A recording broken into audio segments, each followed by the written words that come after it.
Good evening. Welcome to the Select Board meeting. Today is Monday, June 23rd.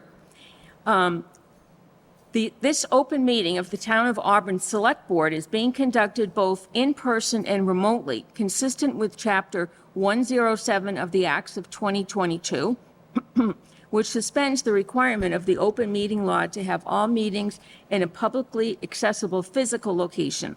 Further, all members of public bodies are allowed to participate remotely as long as reasonable public access is afforded so that the public can follow along with the deliberations of the meeting. For the public to join the meeting remotely by telephone, 1-408-650-3123 and access code 235-235-861. Or the public can join via computer at global.gotomeeting.com, join 235-235-861. All supporting materials that have been provided to members of this body are available on the town's website. The public is encouraged to follow along using the posted agenda. Please note that this meeting is being recorded by the Auburn Cable Television. The plan is tonight to have an executive session at 5:30 and then reconvene about 6 o'clock. Do I hear a motion? I'll make a motion. You have to read that. Oh, where is it? You should know that. You want me to get it? Okay. Yeah. Okay, I'll make a motion to go into an executive session in accordance with MGL Chapter 30A, Section 21A3, to deliberate upon matters which, if done in an open meeting, could detrimentally affect the position of the town regarding strategy with respect to non-union contract negotiations, town manager, to come out of executive session and reconvene in an open meeting. Do I hear a second? Second. Okay, all in favor, we'll do a roll call. Mr. Chambers? Yes. Ms. Ruffey? Yes. Mr. Carpenter? Yes. Mr. Madam Chair, you have to read that you have to declare that an open meeting may have a detrimental effect Okay, I will, all right. when we vote. Before we vote, let me just say that,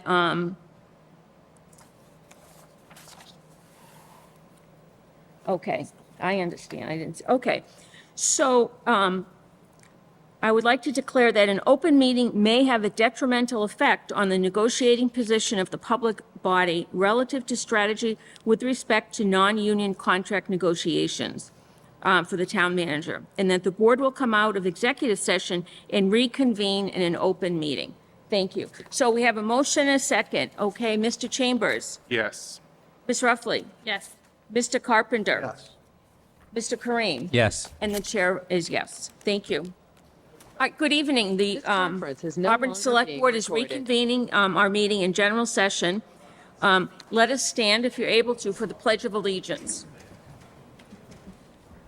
I pledge allegiance to the flag of the United States of America and to the republic for which it stands, one nation, under God, indivisible, with liberty and justice for all.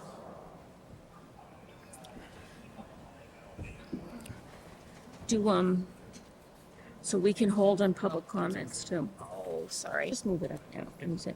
Hello. Madam Chair, Yes? may I make a motion to move up item 9A? A second.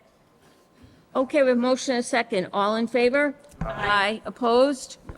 Okay, item 9A is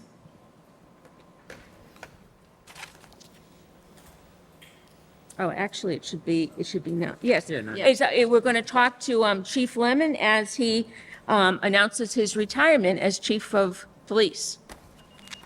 So I come to you with a heavy heart. I had a long day today. My family's here. I scripted something. I may go off script a little bit. I'll try to be brief. I know you have a busy agenda, but I will start with this. So good evening, Honorable Board of Selectmen. It's with mixed emotions that I announce my retirement as Chief of Police effective July 14th, 2025. First, I must thank my wife, Marlene, who's right there in the flowered dress, whose unwavering support and sacrifice made my career possible. As a police officer's spouse, she endured many holidays and birthdays and family moments alone due to my duties. From the bottom of my heart, I thank her. My public safety journey began post-high school as a call firefighter and an EMT in the town of Dudley. Through college, I served in EMS across Worcester County and the Lowell Lawrence area, and he delivered 4 babies as a college student. Not many college kids can say that. In 1987, after taking the Massachusetts Civil Service test, I joined the Oxford Police Department as a reserve intermittent police officer.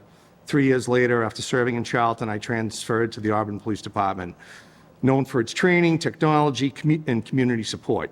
And I tried 3 separate times because I really wanted to be here. Oh, good. For 32 years, I served the town of Auburn. It'll be 32 years this October. I served in nearly every rank, culminating in my appointment as chief of police in February 22. I extend my gratitude to the Board of Selectmen, the Finance Committee, the town meeting members for their steadfast support. I'm also deeply appreciative of the town managers that I worked for, Julie Jacobson, Ed Kasanovich, and now Dory Vecchio, for their support, guidance, and commitment to public safety. And I don't say that lightly, because your commitment to public safety is what sets Auburn apart from all other communities. To the residents of Auburn, I thank you for your trust, encouragement, and partnership. Your support has been the foundation of our efforts to keep this community safe, and it has been an honor to serve you. I will miss collaborating with Chief Coleman, the exceptional Auburn Fire and Rescue Team, my family's public safety legacy, my brother-in-law, Tommy, who they're late as usual, they're not here, but Tommy retired from the Worcester Police Department and survived being shot towards the end of his career. My sister Lisa recently retired as UMass respiratory therapist. My daughter Carly, who I'm super proud of, was right there, is a UMass ICU nurse, so she's doing God's work. My son-in-law, Ben Carpenter, Carly's husband, is a new Worcester firefighter serving the city. He's at headquarters tonight, working his 24. And the big guy right there with the tattoos, that's my son, Corey. He's a Bellingham firefighter paramedic, super proud of.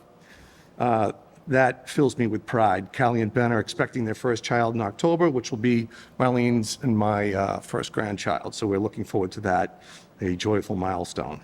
To my colleagues, command staff, communications personnel, patrol officers, detectives, and admin, Stacy Fitzgerald, who is doing fine as she left out of the town hall with an ambulance tonight. I don't know what you're doing up here, Dory, but just No. I know. So, her behind the scenes work has been invaluable. 2 leadership principles have guided me. First, lead the organization better than you found it. I believe the Auburn Police Department is stronger today with new roles like the deputy police chief, who has served me well. I knew he's hiding behind my family right now. He was the best choice I ever could have made as my number 2. An additional lieutenant enhancing operations and more supervision on the overnight shift. We added a second full-time traffic officer. I made this note before I drove down here today on my document. We have a tremendous partnership with the schools. Got a very nice letter from the superintendent today, Beth Chamberlain. I don't think many other towns can match the partnership that we have with the schools. The police department's commitment to keep our most precious people safe, our children in the schools, and I hope it continues indefinitely.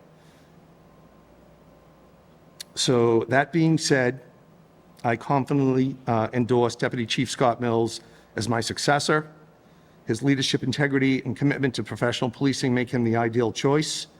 It's been a privilege to serve the town of Auburn. I'm very grateful, and I thank you very much. Thank you, Chief. Does anyone want to mention anything?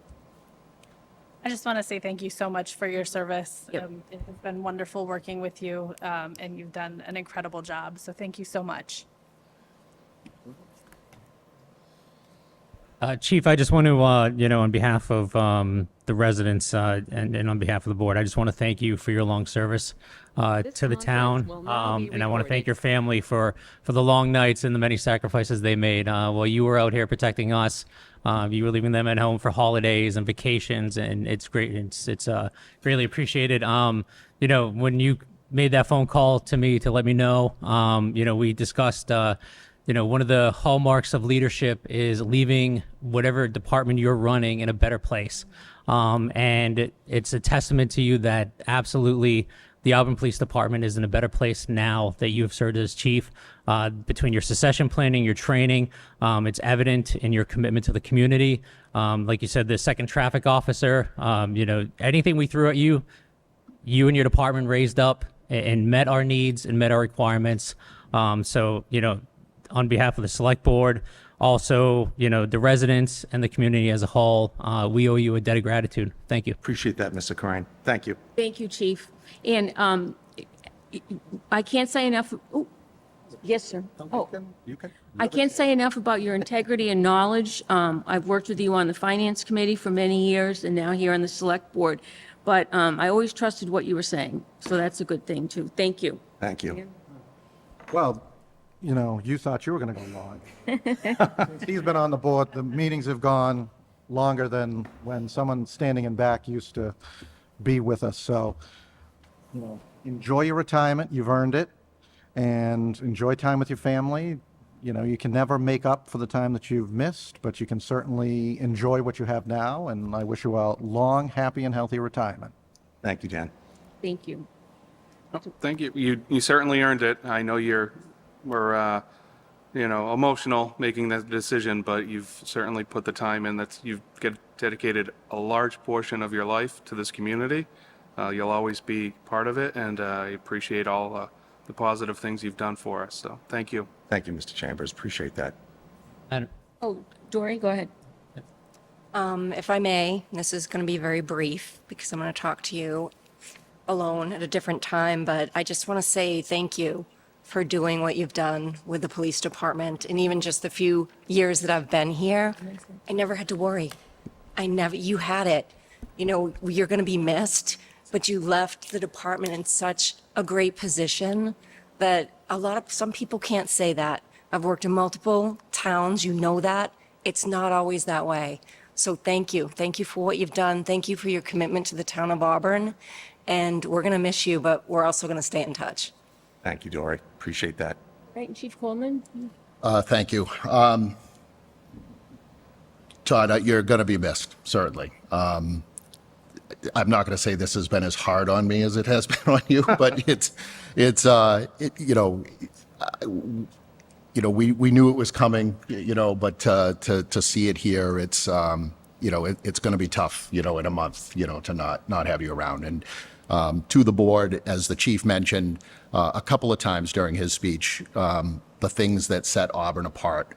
As the fire chief, and I know Chief Lemon will concur with this, the relationship that the Auburn Police and Fire has is very special and unique here that not every community has. Todd and I are friends first, and we have been friends for over 30 years, and that sets the foundation for a solid professional relationship and working respect.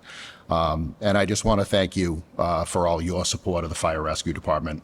Not only for all your years on the police department, but specifically since you've been the chief. You've been a sounding board for me. I know I've done that for you. And we've worked really well together, and we've advanced things forward. And I'm so happy, for you and Marlene and for the future grandchild. I'm very excited to see this next phase of your life. But thank you for everything that you've done for Auburn, me personally, and the Fire Rescue Department. Thank you. Thank you. Appreciate all of you. Thank you. Bottom of my heart. Yeah, before you go, Chief, I'll ask the chair's indulgence. I know that a former colleague of ours who is the current town moderator, former chair of this board, is here, Doreen Goodrich. If may I ask if we can recognize Doreen and allow her Yes. to make a comment? Yep. Thank you. Thank you.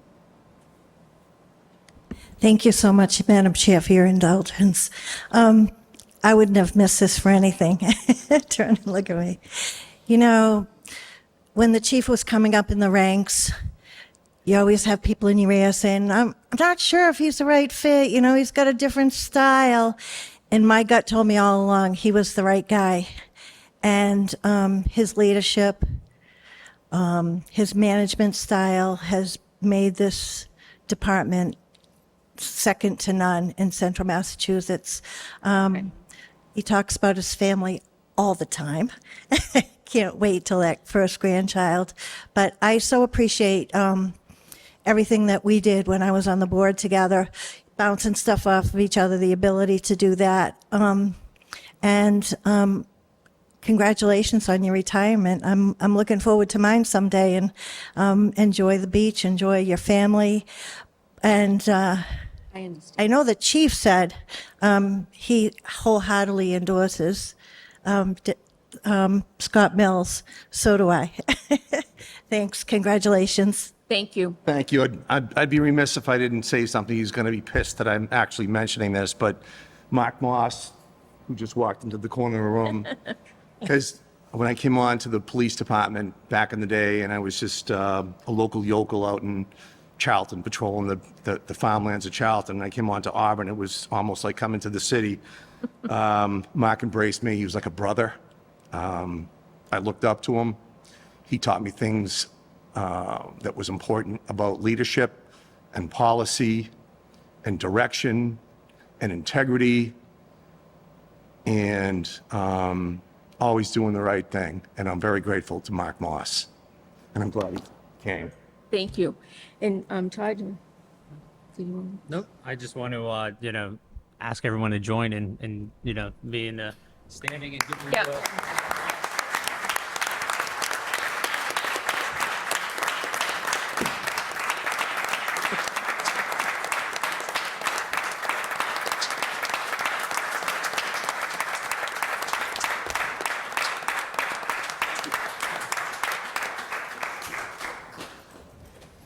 All right.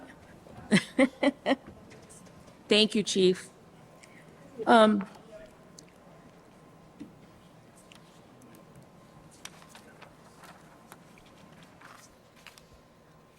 We have a hearing scheduled at 6:30 regarding the memorandum, regarding the conversion of the stop sign at Leicester Street and Bryn Mawr Ave intersection to an all-way stop control. We also have candidates who are interested in being on the Auburn Housing Authority. We're going to have to do the hearing now, and then interview the candidates, and then have the next hearing at 7:15. I also didn't look for comments, Oh, yeah. All right, that's fine. When So is let's, the comments? let's just- We have to do the public hearing, so. yeah, so let's do the public hearing. Who's going to talk Do about? you need a motion to open the public hearing? Yes. I'll make a motion to open the public hearing. Second. Go ahead. Okay, we have a motion and a second to open the public hearing. All in favor? Aye. Aye. Opposed? Okay. So who's going to do the public hearing? Just ask. To Joanne. Okay.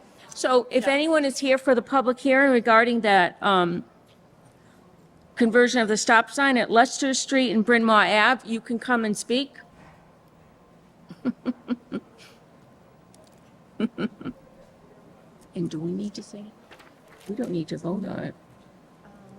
Good evening.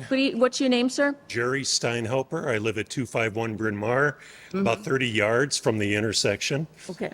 To put some things in context, when there is ever a collision of any kind, I'm typically the first one on the scene, notifying 911, especially if an ambulance or any type of care like that is necessary.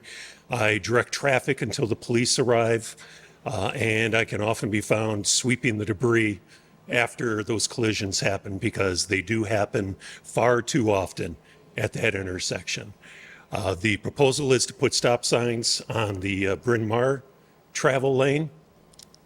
And I'm not opposed to that, but it's my experience that the accidents tend to happen more with the people traveling on Leicester Street than on Bryn Mawr.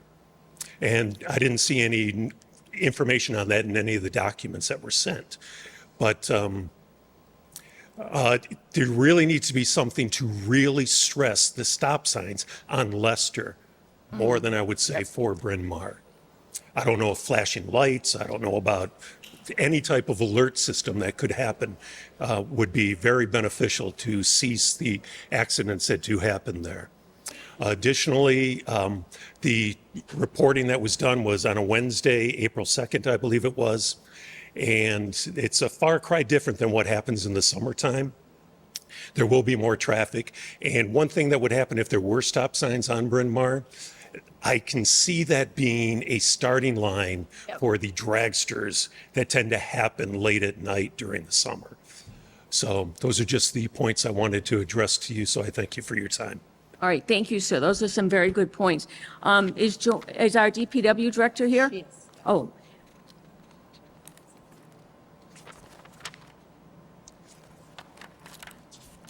Maybe you could just add some more information about what exactly, besides the four-way stop sign, what else is going to be at that intersection? Sure. So this is a project in conjunction with Mass DOT. It's a program that they just rolled out. This is the first of its kind. They identified intersections throughout the state that might be good candidates of intersections that have a one-way stop sign and convert them to a four-way stop sign. And they looked at the intersections that had the most amount of collisions. And as part of the program, they employed a consultant to do a traffic study on all these intersections. And not only was this intersection identified, but it was also concluded that this would be a good candidate. As part of that, we received documentation and recommendations on how to implement this. Weeks ahead of any installation of the sign, we would have signboards letting residents know that there's going to be traffic patterns, changed traffic patterns, as well as signs after the implementation warning people that there's a change in traffic pattern. Are there going to be any stop signs or notifications permanently fixed? So if you're coming on Leicester Street, approaching the intersection, you'd know you'd know that there was a stop sign there? I believe there was some stop sign ahead signs that we would also receive. Okay. And is the town paying for this? No, we're responsible for installation of these, but all the equipment is provided by All the MassDOT. equipment is provided. Thank you. Does anyone have a question yet? Yeah, I believe the resident had some concern about the warnings. Now, the solar-powered LED enhanced R1-3P stop signs, those flashing? Flashing. So they will be warning people that there's a stop and it's right there. So in addition to the outreach and the work you'll do prior, that will be permanently fixed, that people will be able to see that driving either one of those streets at night. You'll be able to see that coming up on you, correct? Correct. Just like the stop sign on St. Joe's Hill. Also, to the residents' point, it looks like there will be stop ahead signs before each of those new stop signs, before all four stop signs as well. Okay. Dan, do you have anything? Todd? I don't. I believe there's more residents that would like to speak as Yep. part of the public comment. Yes, sir. Just go up and just identify yourself, please. Yeah, my name is Jim Collins. I'm at number 11 Murray. A different perspective, and I appreciate the gentleman who is first responder because I've seen the mess, and the next day it's gone. So thank you for that. From a different perspective, I'm a pedestrian, and I walk up Bryn Mawr a lot, and I've seen cars up on the lawn. I've seen them making that guardrail bend again. And I like the idea of the stop signs. I'd like to get a crosswalk. The sidewalk is built so that the handicap can cross there. I'm not handicapped yet, but it's coming. So we have those yellow ramps crossing Wallace, but there's no crosswalk installed. There's no paint on the ground. There is one crossing Oxford Street, Bryn Mawr Extension rather, but that goes from one of those ramps right into a curbstone. So, I mean, it's the best you can do. I get it, but I'd like a crosswalk there, and if we have to pay for it, we'll pay. I think we should pay for it, or otherwise somebody else will pay for it because it's a tough spot. The Leicester people can't see us approach, so we have to actually get into Leicester Street and then make the decision if it's safe to cross. But that's the only way, because you can't see. So, because they come over the hill and it's blind, so you got to get out into Leicester Street a little ways, and then you take a look, and then you have to reassess what's coming up behind you or shooting up Leicester from down by the police station. So I think that would really help. It would really help me. And I think a lower speed, I think the four-way stop will keep it a little less kinetic. There'll be just as many accidents, I think, but I think there'll be lower speed, you know, less of that, more just hopefully fender benders. Also coming down from the Mass Pike overpass down Bryn Mawr back towards Oxford Street, there's a sign. It's going to be a little tricky because there's a sign there now that says no trucks, no right-hand turn. And so with all these signs, it's a good thing to have, but with all these signs, you might have to reimagine where to put the sign so that everything happens. It can still happen without people not seeing the stop sign, right? Thank you. Thank you very much, Mr. Collins. Sir, hi. Just identify yourself, please. Patrick Jones, 11 Mayfield Road. First, I want to concur with what both gentlemen have said. I not only derive it because it's the connector from in Precinct 2 to get all the way over to 12 and 20. I drive and I walk that all the time. And I think I'm pleased that you want to do the stop signs, but in relation to what's been said, you know, the sun sets on the lake. The glare sets across the lake. So to this gentleman's point that sometimes you don't see, there's other obstacles. So I think I just want to go on record, not only that I support it, but and to make it short, that I think there's more that has to be done. And I think there's other areas along Bryn Mawr, North Oxford Street, and some of them which go past St. Joseph's all the way down to Troy's, past the lake. There are long distances. And I think we have to think about people coming through there. And you can put 4 stop signs up, but I've actually seen where people will judge, well, without 4 stop signs up, people will get to the stop sign and they'll make a personal decision that they can jump across. So what they've done is, because they think they had the right of way, even though there's moving traffic, is they've almost caused a collision because they've cut the person who had the right of way off. And I'm sure we see that in multiple intersections, not just at that one. So I think it'd be prudent at a minimum to put those 4 stop signs and the crosswalk for those of us that are walking Leicester Street and Bryn Mawr in those areas. So I'll keep it short and thank you. I support it. Thank you, Patrick. So, Madam Chair, if I can, to that, to those great points, can I just ask, I know that it's not part of this grant program where the state is providing the poles, the LED flashing stop signs, the stop sign ahead signs, but can we look as part of the DPW's pavement marking program to stripe a crosswalk at that location and also add the stop bars on all 4 approaches as well, so that's another visual cue to the drivers that they need to stop at those locations? Absolutely. Thank you. I think they install the stop bars as a part of the plan, but the crosswalk would be. Okay. All right. Does anyone else have any comments, concern? The board? All right. Do I hear a motion that we approve the new stop sign at Leicester Street, Bryn Mawr Avenue? Make a motion, we close the public hearing. Second. Oh, sorry. So we have a motion and a second to close the public hearing. All in favor? Aye. All right. So now, do we have a motion to approve the new stop sign, the new 4-way stop sign at Leicester Street, Bryn Mawr Avenue intersection, changing it to an all-way stop sign? So moved. A second. Oh, so we have a motion and a second. All in favor? Aye. Aye. Opposed? Okay, thank you. So, the next public hearing is starting at 7:15. So we have some time here to interview the candidates for the Auburn Housing Authority. There's 1 seat open.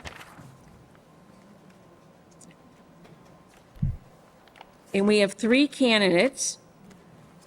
Yes. Sure. Todd Levin. So is Donald, we'll go alphabetically. Is Donald available? Yes, sir. Come right up here.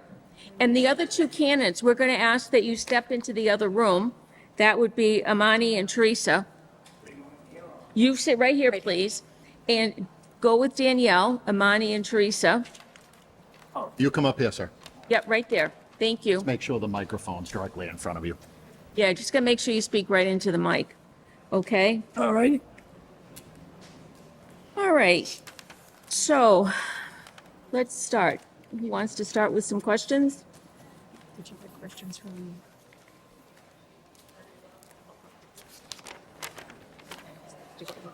Yeah. I'll start. Thank you. Hi, Donald. What inspired you to apply for the town-appointed tenant member on the Auburn Housing Authority Board? And what perspective or lived experiences do you feel would help contribute meaningfully to the AHA and support residents across the housing program? Oh, what drew my attention to be on the board at all is to, I have, in my working career, I have about 30 years of management, and I've served on different committees to help out in any way I could. So I thought maybe I could, being retired, having the time, I could be a part of the board and maybe offer some help in some assistant way. What was the other part of the question? I'm sorry. What perspectives or lived experiences do you feel would help contribute meaningfully to the Auburn Housing Authority?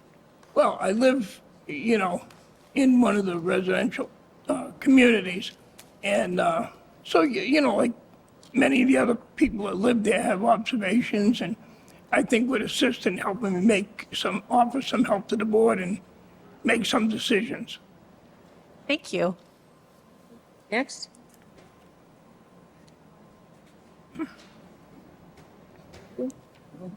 Okay. Sure, why not?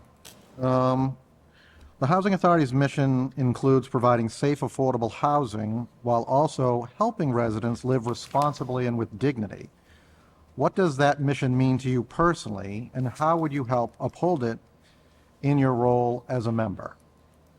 I'm sorry, could you repeat it? I'm sorry. I can. It's kind of a long question. Yeah, it's a long No. question, but 4 parts. Huh? That's it. Yes. So essentially, the mission of the Housing Authority is to provide safe, affordable housing. Correct. That's something that tenants are supposed to be guaranteed. What does that mission mean to you personally?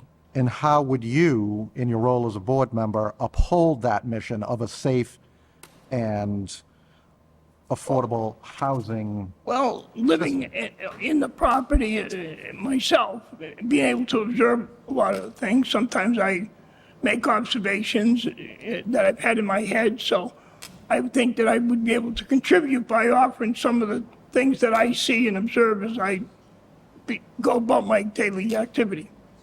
Thank you. Thank you. Any other questions?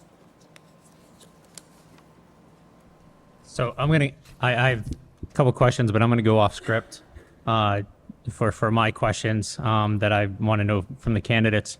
So this position is specifically to represent the residents who reside at the Auburn Housing Authority and to ensure that their voice is heard. I look to best practices. The town of Shrewsbury's resident representative puts his picture and his contact information at all the various buildings, and he makes time available to make himself available to any residents who want to voice any concerns they have or provide feedback. And so I just wanted to know, in your day-to-day, do you have the time needed to make yourself available to the residents of the Auburn Housing Authority so that they can approach you and share their concerns, Yes, voice? I don't have too much. It takes up too much of my time on a regular basis anyway. Thank you. Are we all set? So I have one other question then, if Okay. nobody else wants to ask the other questions. The other is that based on the fact that it's a unique position in that you are a tenant there, but you're also there to sit on the board and to represent the residents. And you are there to represent the residents, not necessarily your own personal view or the view of staff and how you interact with staff. Are you comfortable with the position of sometimes the votes you'll have to take and the positions you'll have to take may not necessarily be in your best self-interest or be in the best interest of staff, but be in the best interest of residents? Yeah. So how would you, do you have any experience or how would you approach or navigate that sort of, bridge that you have to walk across? Well, I'm not sure about how the actual function would take place, so I'm kind of at a loss to answer that. But if something was brought to my attention in any way, I certainly would look for the validity of it and talk about it and represent it to the board. It would be my responsibility. Thank you. Okay, I just have one more. sure, Dan. So training is available to, any of us, none of us were born in our jobs, and it's Yep. always helpful to attend training if it's available and it's free. Are you willing to attend training even if there's or able to attend training if there's a distance involved? Yes. Thank you. All right, I believe that's it. Thank you very much, sir. Okay. Thank you. And, Thank you. so we have the next candidate coming in. Amani.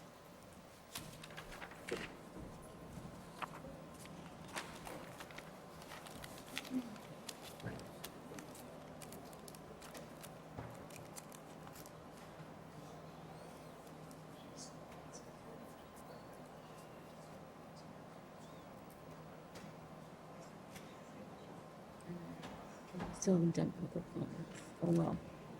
Oh, well. I mean, should we? Because, yeah, we haven't, okay. Oh, 7:15, I'm thinking it's, okay. Yeah. I didn't think it would go this long. How do you do? Amani Hadaway? Correct. Okay, nice to meet you. We're going to ask some questions. Who wants to go first? I'll start again. Hi, Amani. What inspired you to apply for the town-appointed tenant member on the Auburn Housing Authority Board? And what perspectives or lived experiences do you feel would help you contribute meaningfully to the work of the Housing Authority? Good question. Honestly, this is my first time being on the board and doing this. Betty and Lori at the Auburn Housing Authority reached out to me and said that I could be a good candidate. I've been living at Pheasant Court for 3 years now. It'll be 3 years this year. Just living in Auburn, especially like in the housing area, it kind of opened up my eyes because I'd never been in a situation where state will help me, government will help, and whatnot. It's just been a nice experience, and I feel like I have a lot of plans when it comes to, how do I say it? There's a lot of children in the area, and I feel like there should be more opportunities for them to, I'm trying to word it correctly, I'm sorry, kind of nervous. Okay. There's a lot of children in the area, and I feel like they should have more opportunities just as much as adults that live there, especially just living in the housing area. I take care of my grandparents, and actually my grandfather actually pushed me to do this. I take care of them. I was gonna be a cop in 2021, and then my grandmother got Alzheimer's. My grandfather had a minor heart attack. So I kind of like pushed everything to the side, and I just like to help people, if that kind of answers the question. But just being a part of living in the Auburn Housing Authority, I'm a very organized person, and going back to me and Betty speaking about it, I just like to help. And I think I'll be a good candidate by helping them, making sure a lot of things are accurate within the housing authority, because there's a lot of, how do I say it? There's a lot of complaints within the community, And I feel like I could have that voice to actually speak on it. And a lot of them don't have that voice. And yeah, sorry. Thank you so much. Thank you. Any other questions? We should ask the same Okay. each one, so we're going to do that. The Auburn Housing Authority's mission includes providing safe, affordable housing while also helping residents live responsibly and with dignity. What does that mission mean to you personally, and how would you help uphold it in your role as a board member?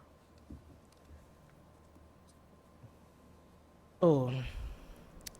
I'm sorry, can you repeat the last one? How would you uphold the mission of keeping or providing a safe, affordable housing and your fellow residents, allowing them to live responsibly and with dignity? In most formal, it's all about communication, and getting feedback from a lot of the tenants that I live around would help me push to help them more.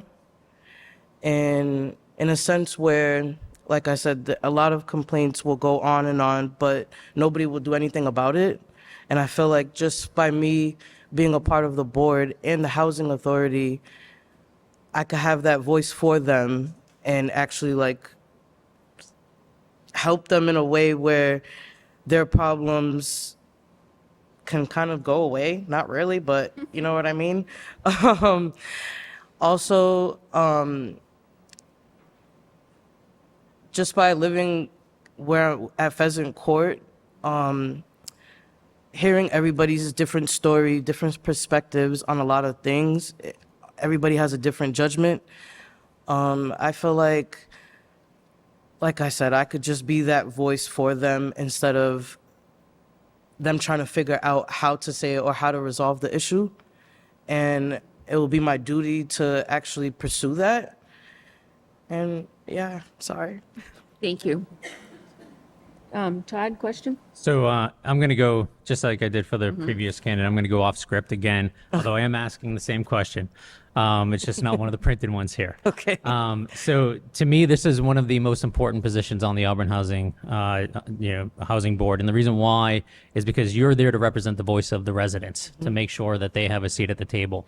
And I look at best practices when I try to serve on the boards, and the Auburn, the resident representative in the town of Shrewsbury, really, to my mind, sets the best precedent where he makes himself available. He puts his a card at every location with his contact information, his picture, says, "I'm here to support you.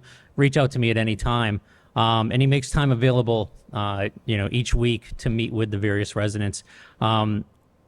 Based on, do you have the do you have the time available in your day-to-day life to make sure that you are available to the residents, to make sure you're listening to them, that they can come to you with their concerns, with their complaints, etc.? To answer your question, yes, because they do that now. But yes, I do have the time and ability to be that person that they could just go to and try to resolve an issue that they have. Most of them in the neighborhood do have my contact. And I just want to be that voice for them to actually get what they want and get what they need. And yeah. Thank you. Any other questions? So I'll ask my second off-script question of the night. Again, to this position, you're there to represent not necessarily your own view, not the view of staff, but the view of the residents as a whole, and to make decisions that are in the best interest of the residents as a whole, regardless of the fact that it might not be in your best personal interest, or it might not be in the best interest of staff, or put you in conflict with staff. And that's a difficult position to sometimes be in, considering that you are also a tenant of that. Understood. So do you, what would be your strategy as you sort of navigate and walk across that tightrope or that bridge to balance the needs of everybody, and to make sure that, you're representing the best interests of all the residents of all three properties, et cetera? First, I don't put personal with work. I just separate the two. And how I look at it, just by taking care of my grandparents, it's an eye opener for me. It's an eye opener to a sense where I would want them to come to me so I can try to actually help them, and I do already. I feel like I do have the time and availability to actually be straightforward and very transparent when it comes to a lot of situations. When it comes to the judgment calls, and you just have to separate the two. But I'm all ears. I always told them, like, I'm ears open. I'm very brief on a lot of, how do I say it? I like hearing everybody else's perspectives on a lot of things. That's just not my judgment call to actually make that call. And I just want to help. I really do. I just want to help based on everybody else's like perspectives on how we're living there, situations. Just, yeah, Auburn Housing Authority. Yeah. Thank you. Thank you. Thank you.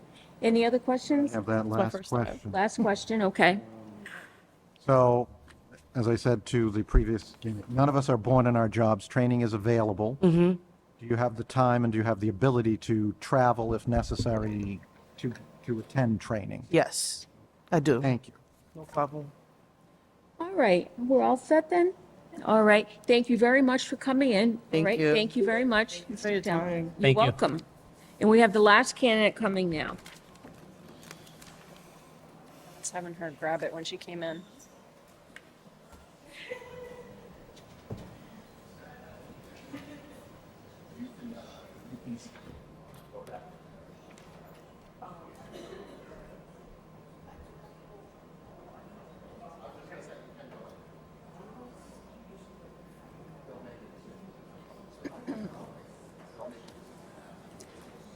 And do we vote tonight?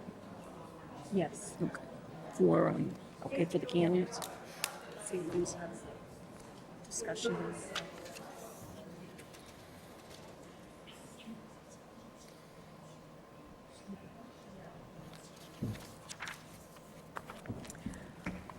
Hi, Teresa.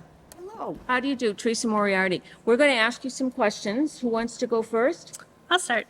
Hi, Teresa. Hi. What inspired you to apply for the town-appointed tenant member on the Auburn Housing Authority Board? And what perspectives or lived experiences do you feel would help you contribute meaningfully to the work of the Auburn Housing Authority and support its residents across our housing program? Long question.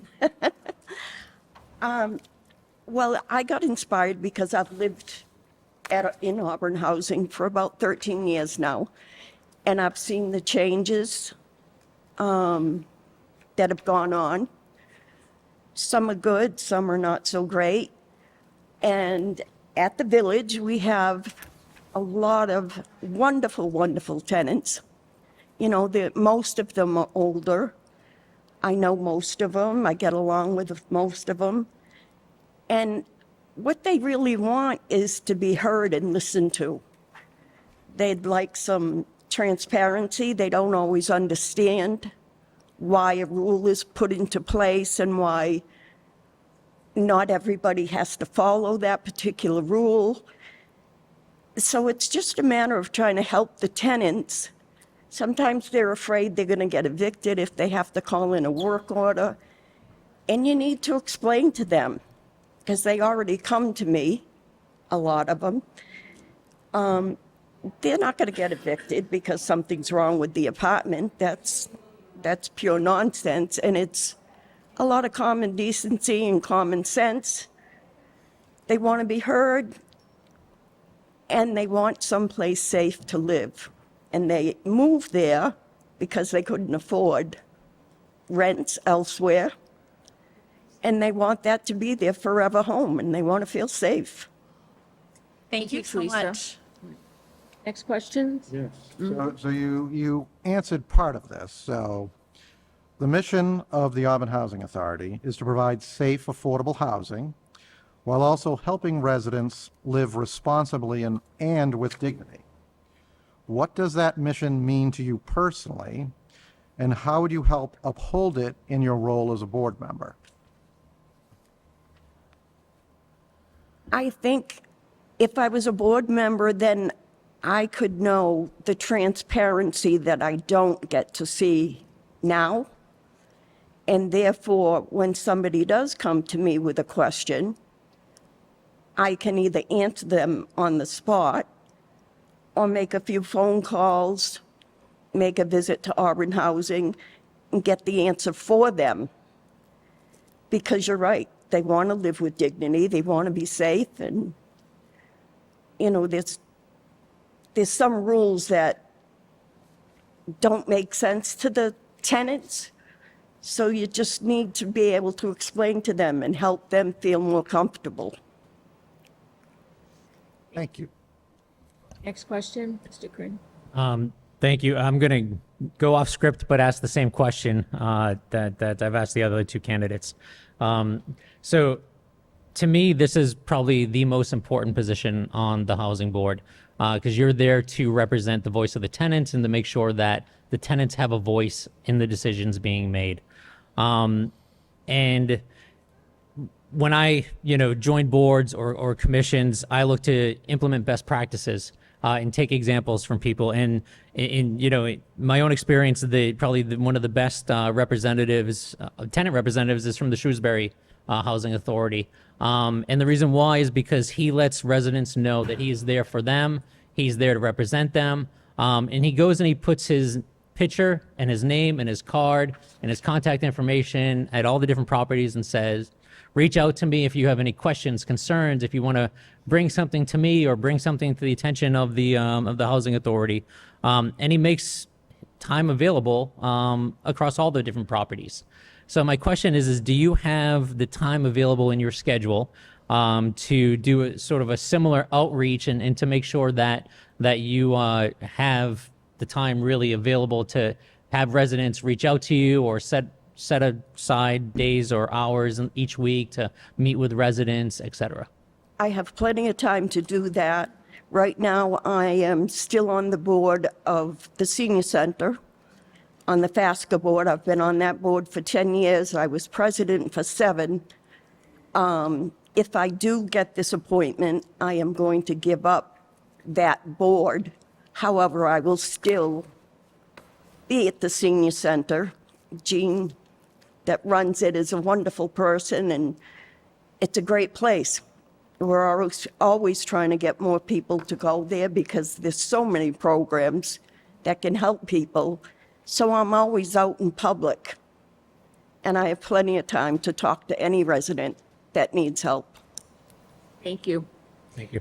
So I'm going to ask my second question. I think this is the order we went in for the other two. The second question I have is that as the tenant representative, you are there to represent the best interest of all residents, not necessarily or even in spite of your own personal best interest or the best interest of staff, et cetera. When you take votes, it has to be in mind of I'm doing this vote because it's the best thing for all residents and I'm representing their voice. And because you are not just a representative, you're also a tenant there, that sometimes puts you in a difficult position because the vote you're taking might not be in your best self-interest or might not be in the staff's best interest, but it's in the best interest of the tenants. So knowing that is sort of a tightrope to walk, what strategy would you implement to make sure that you're able to navigate and set aside any of those personal issues or any issues that staff may have with you because they don't like the decision you made to ensure that the votes you're taking are in the best interest of all residents? Well, my vote would be just that, my one vote. But common sense, common decency, empathy, all of that has to play in when you're talking about residents. I didn't realize this was for all of the properties. So I would have to think of it a little bit differently. My focus has been mainly with the seniors, but I would have to hopefully visit all of the properties. and talk to the residents, see what they need, see what they want to see happen. Thank you. Thank you. Welcome. Question. Yep. So, as I've said, none of us are born in these jobs. Training is available. Do you have the time and are you able to travel to attend training even if it's at a distance? Yes. Thank you. Any other questions? No? All right. Thank you very much, Teresa. You can step down. Thank you.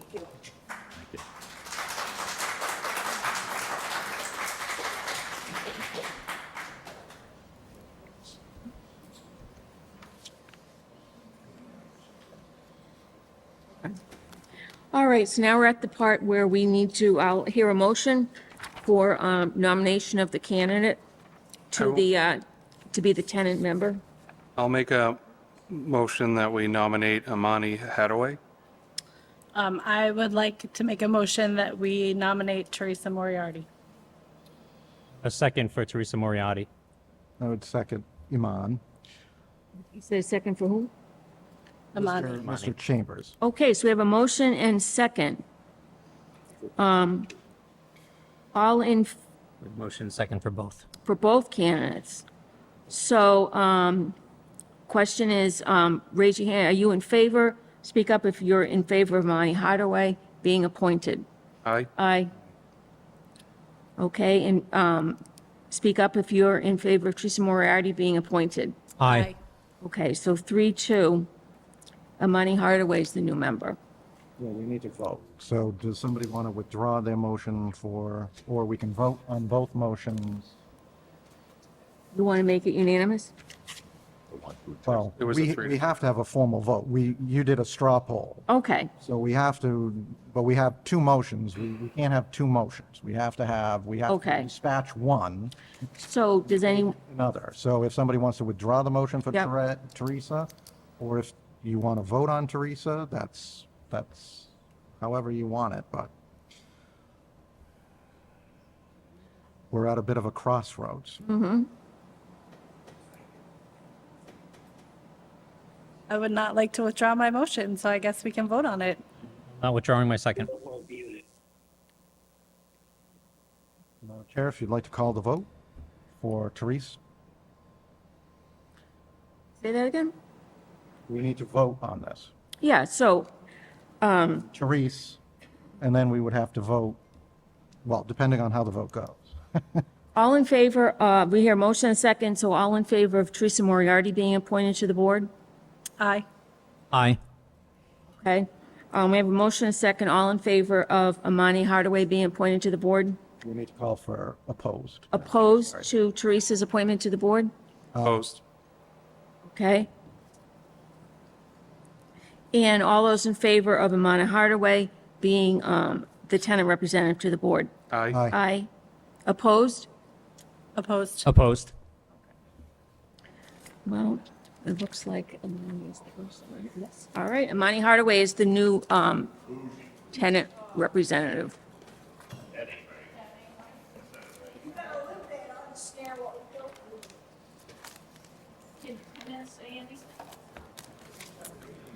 They can speak at public comment at the end. We have public comments at the end of the meeting, so please, you can speak then if you'd like. All right, now, we have a hearing scheduled to start 7:15. I do want to delay that just for a couple minutes. We did not have our public comment section in the beginning of our meeting because we were getting behind. There are 3 names on here, and 2 of the gentlemen have already spoken regarding the Bryn Mawr Leicester Street stop sign. So, Mr. Rafferty, you're on here. Would you like to speak? Okay. And then we'll start the hearing.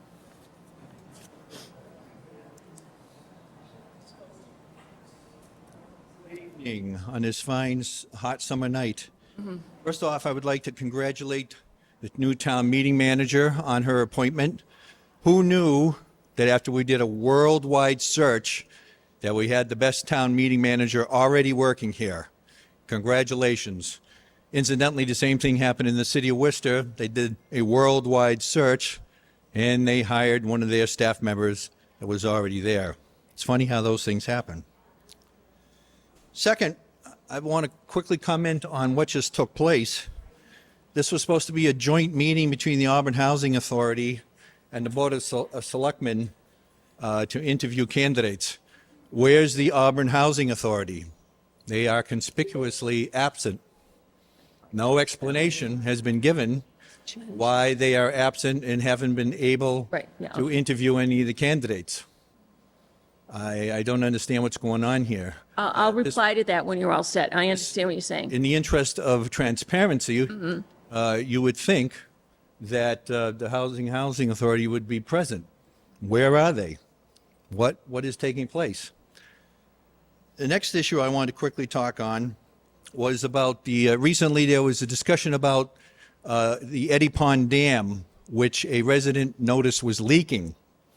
You had some town engineers look it over, and they spoke before the board. The resident asked if he could speak when the town engineers were speaking, but you regulated him to only public comment. You wouldn't allow him participate, despite the fact that he was the one who called it to your attention, and provided you with a lot of very good information about the condition of the dam. So you didn't allow him to speak.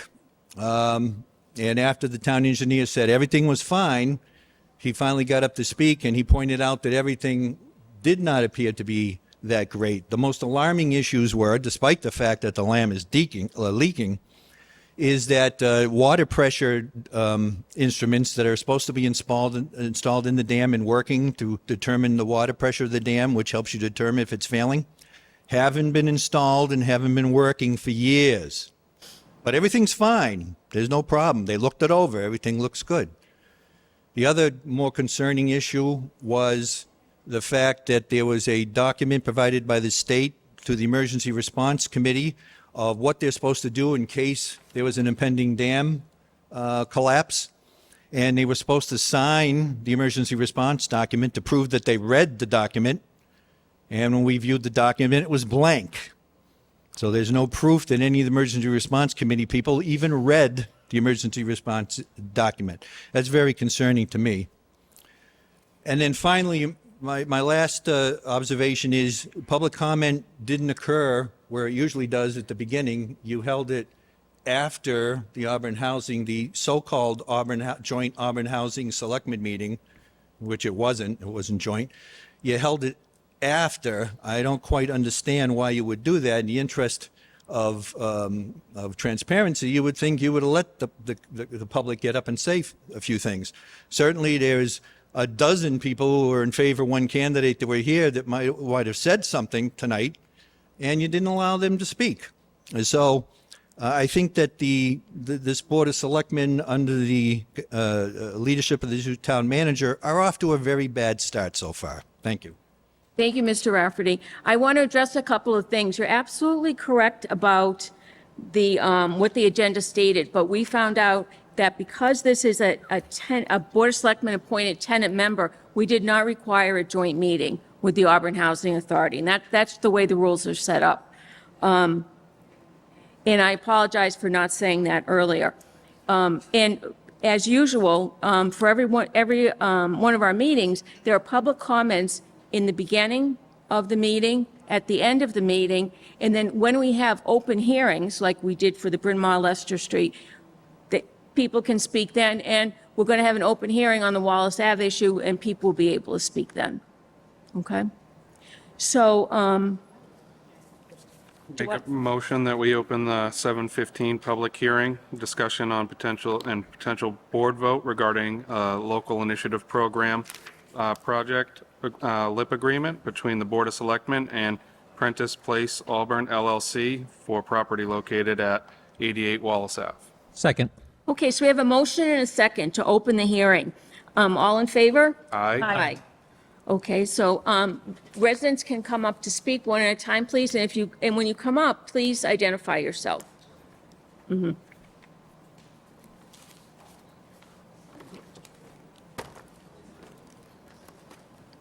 name is Dan Craig, and I live at 90 Wallace Ave. I'm an adjacent abutter to this project and talked before.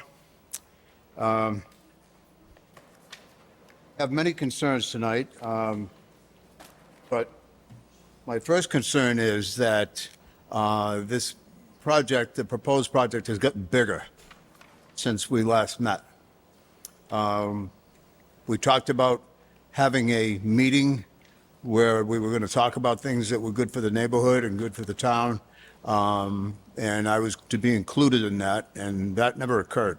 So whether this meeting took place or not, I was never notified of one or invited to participate. I have a question, and hopefully somebody can answer it. Where do we stand right now with 40B in the town of Auburn?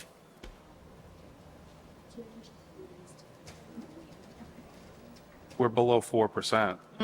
Right. We're below the 10%. Are you asking Right. for percentage-wise? Yes, please. Probably around 5%. Around 5%? Okay, but nobody knows for sure? The problem with the number is it fluctuates based on when people get their occupancy permit, and we currently have one developer right now who is developing one property, but if he doesn't do it within a time frame, they end up dropping off. It does fluctuate, unfortunately, but it's around 5%. And it will continue to fluctuate. Even with these, it's a state process. It's difficult to explain, but it fluctuates. Excuse me? Explain it. I mean, you should be able to explain it.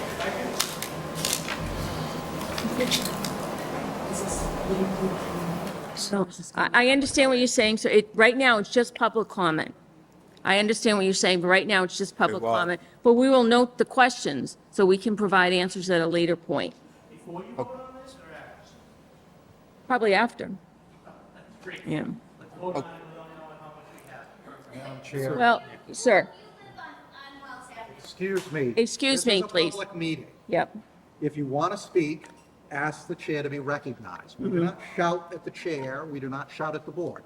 Mr. Craig walked up to the table and he asked his question. If you have questions, the chair started at the beginning of the meeting, you can go and you can ask the question. Thank you. All right, Mr. Craig, please continue. Okay, thank you. Has anybody from the board been down to look at Wallace Ave? Okay. What did you think?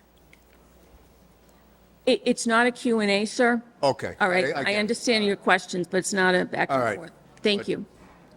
All right, because, they're talking about widening a street, they're talking about adding sidewalks, they're talking about adding water mains. When this occurred 18 or 20 years ago, we had the neighborhood surveyed. A group of people pooled their money, and the center of the road is not the center of the road. So they're talking about widening a road that favors one side of the road. And it's not the side of the road that's going to help the developer. It's going to be in somebody's front yard down over banking. Okay, so because something can be done and because it's legal, doesn't necessarily mean it should be done. And, when I got my packet of information, I saw that this project had gone up considerably. They're talking about 96 housing units in our neighborhood. So what they were proposing before wasn't a good number, and now it's a bigger number.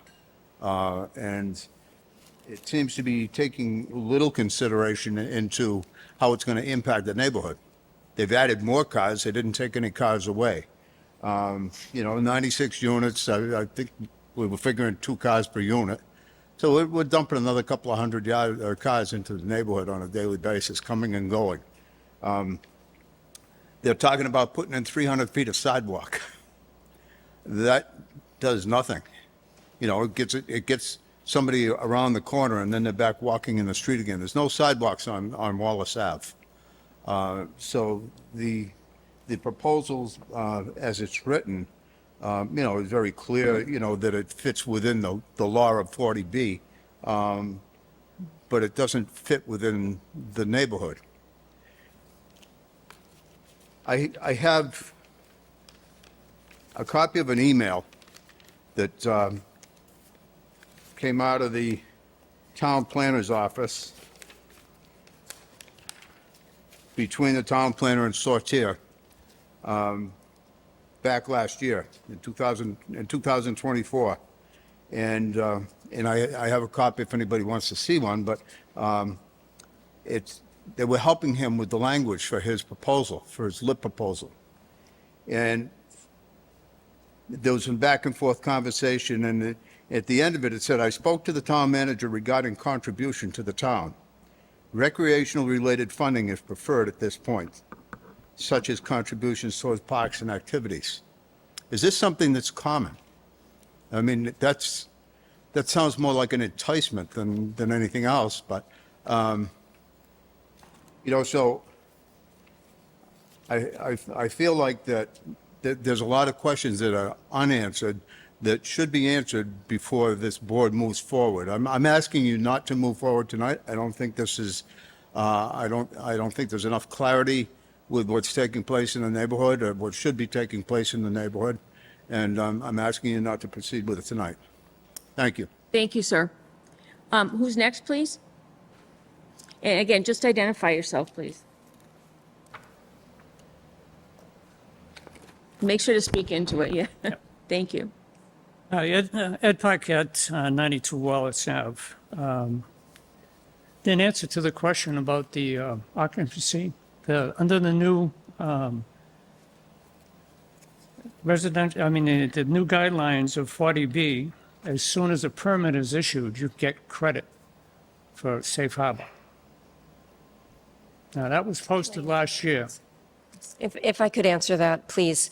There is, and I can get you the proper information. The state will allow the number to stay on our list as long as it's within a certain period of time. Right. If the A year. developer takes longer, like Eastland Partners, the numbers drop off until he gets a certificate of And you have occupancy. to reapply. So that's That's why it fluctuates. That's what I meant by that. You have to reapply for it. But, all right, we'll move on. Like Dan, I've got a few things written down I'd like to talk about, but first of all, the town officials are elected to advocate for the residents, not developers. And it seems to us, I don't know about the present town planner or town manager we have, but it seems to be that it was the other way around, that it was advocating for the developer, not for the neighborhood. We were told by the select board at the last meeting that Dan Craig would be invited to be the representative of the neighborhood. Dan just talked about that at any of the meetings about this project. There's obviously been an awful lot of meetings about this project since last September when we had the last meeting. Now, you check the minutes of your meeting, you'll see that they told Dan that he would be notified of the meeting when it happened. He was never notified. The town only notified approximately 8 abutters and only gave us 1 week's notice of tonight's meeting. 8 abutters.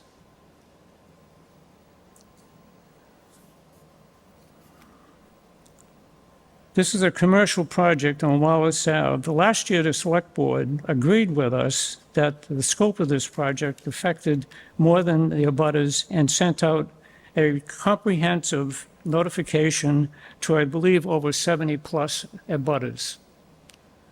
That should have happened this time, and the fact that it hasn't happened this time, this is going to affect a lot of people over a long period of time. Everybody needs to know about this project, not just 8 abutters. We request that these abutters be notified and this project not go forward tonight.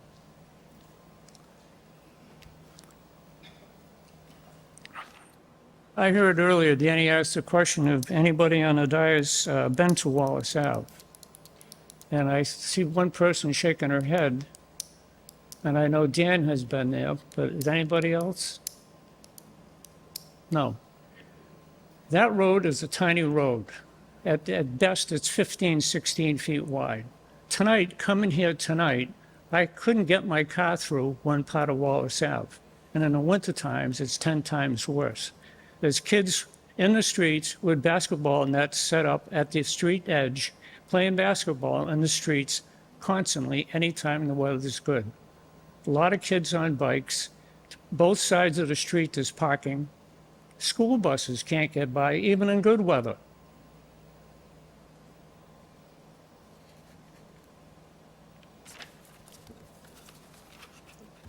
A word that's been used quite a bit lately, with much success I might say, is common sense. And it applies here. Common sense tells us that anyone that looks at this project concludes that it just does not belong here. This is a small residential neighborhood. The town's master plan shows where they want 40B housing to be, and as I outlined at the last meetings, it's in the master plan of what the town says is where the 40B construction should be. This is so far removed from that type of process. This 96-unit, 4-story commercial buildings in a residential neighborhood that does not have a commercial building or building that size is not conducive to the neighborhood. And it states that actually in the 40B requirements, that any project conform to the neighborhood that it's going to be built in. This project obviously does not. Also, how can the town be interested in safe harbor percentages when they receive no credit for the Albert Street project?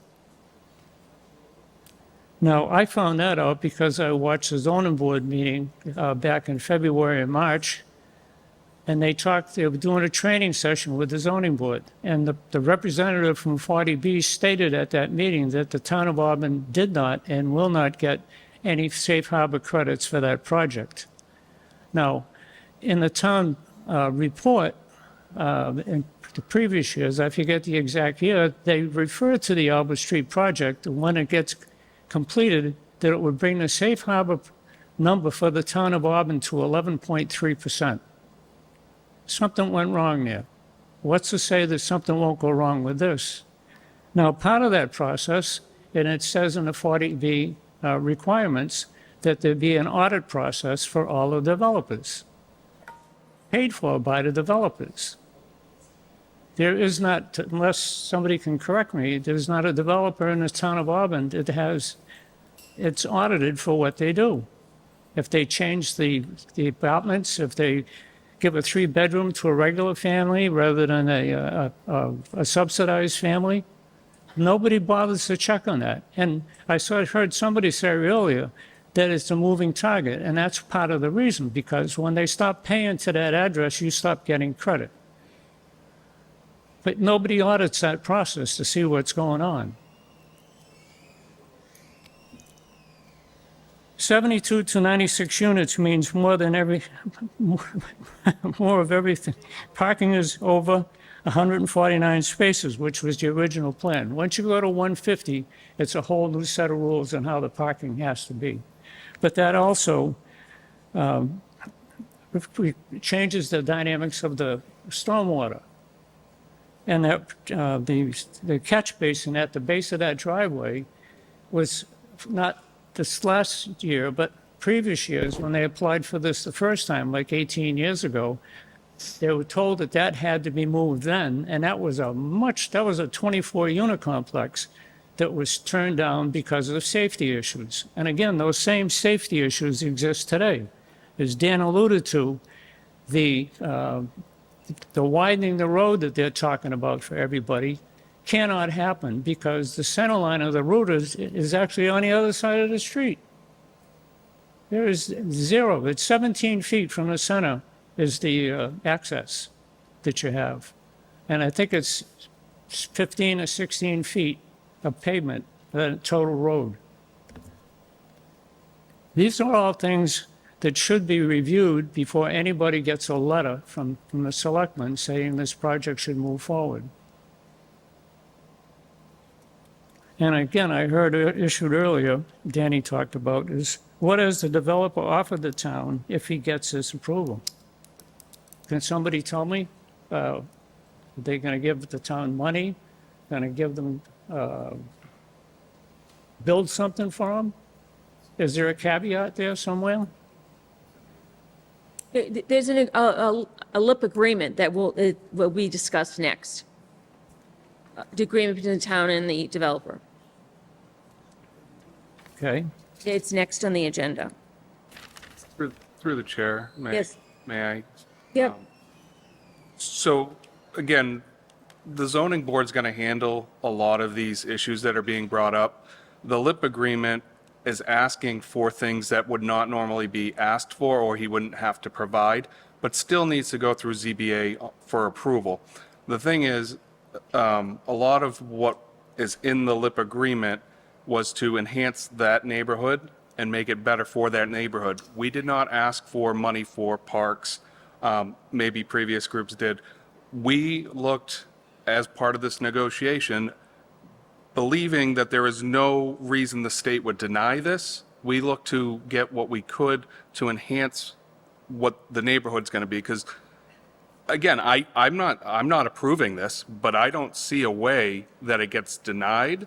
And it's possible it does get denied. But if it goes through, you're going to want enhancements. And it doesn't necessarily mean that it's the sidewalks or the center roads. And it discusses talking about with the engineer on that best way. It talks about discussing with the neighbors on how to remediate, some of those concerns. All things that the developer doesn't necessarily have to do, but when they go through ZBA, that's in there for them to negotiate further and get the input on whether the road can be widened or sidewalks. If we don't build sidewalks through them, then the residents end up paying on their tax dollars in the future. And again, I'm not saying that the ZBA is going to require that aspect, but these are all things that we tried to do to enhance the neighborhood, not the town. We're not looking for fireworks or additional things there. But in that LIP agreement, it spells out what the developer is looking to do and what this board would agree to support it, not approve it. This board does not approve the LIP, but with my experience and what's been going on with the others, we've certainly learned a lot. I mean, just because it doesn't fit the neighborhood, we're going to get overturned. If ZBA tried to say it doesn't fit the neighborhood, we're getting overturned by the courts, and they're going to do what they want to do and not provide any relief or betterment for the neighborhood. Then I think it should go to the courts if that's the case, because it does not fit the neighborhood. There's a litany of reasons why. Now, you can deny it and it can go back for appeal to the appeal process in 40B. So this board can't deny the permit. So You cannot Madam give them Chair, a if I letter. may, the select cannot board give them has a letter. the select board has no authority when it comes to 40B with respect to approval or denial of the comprehensive understand, permit. but The first step is but I just want to make sure everyone's understanding. The first step is for the developer to go to the state and to file with the state. Now that can happen one of two ways. He can go with what's called a LIP agreement from the select board that says we sign on to support this at the state level in return for what is laid out in the LIP agreement, which, as Mr. Chambers said, are additional things that the developer is under no obligation to provide through the normal 40B. Or he can go what's called unfriendly 40B. And that's when he says, I'm not negotiating, I'm not providing anything extra, I'm going right to the state. And provided that, and this has been our experience and the experience of other municipalities, is that provided that meets the minimum criteria of being a fundable project, that's the only thing the state looks at, whether it's a fundable, realistic, financially feasible project, they will then issue their permit, and then he has to file with the ZBA. The ZBA is where you want to bring every single one of your issues regarding traffic, regarding safety, regarding town infrastructure. That is the location. The ZBA has sole jurisdiction with 40Bs to approve, deny, or approve with conditions, where they can take what we have in the LIP and add on to it. And then that the developer can say, okay, if he gets approval with conditions, he can accept it. Or he can apply to the state and say, you know what, I don't want to pay those extra conditions. I'm going to go to the state housing board, and they have the authority to overrule our ZBA. And the vast majority of times when you look at 40B, the vast majority of rulings are in favor of the developer and not in favor, yes, they are, sir, They are in favor of the developer, and they are I'll not in give you favor. some- I'll give you they are some not numbers in to- favor of the local ZBA. I'll give you some numbers to stew on. The 40B Housing Appeals Committee, the HAC, caseload over time shows that up until I got this information, 419, appeals. 31% were approved, 69 were dismissed. If you have a legitimate that is safety not concern, overall. if you have a legitimate safety concern, or you can prove other issues, and again, that is through the ZBA. What we're discussing here tonight is whether this board votes to approve the LIP agreement as we negotiated and go to the state with a friendly filing, or whether the developer says, because this board tonight can say, no, we're not going to approve the LIP agreement. We're going to give up the stuff that we negotiated, which are not money for fireworks. I understand previous boards and previous staff had, with previous projects, had asked for money for fireworks and other things. That's not the approach we took. We said we wanted to benefit the neighborhood. Now, I have been to Wallace Avenue. I have gotten out. I have walked the property. Some of you might see my Subaru Red Forester, either my 2012 or my wife's 2022, park and get out and walk the property to confirm that there are walking paths there. And what we've negotiated is and we brought in the Auburn Water Department, the Auburn Sewer Department, our DPW, to make sure that what we were asking for was realistic. Auburn Water and Sewer already provided statements saying that they have the capacity to provide what is needed for this developer. However, when I spoke with residents,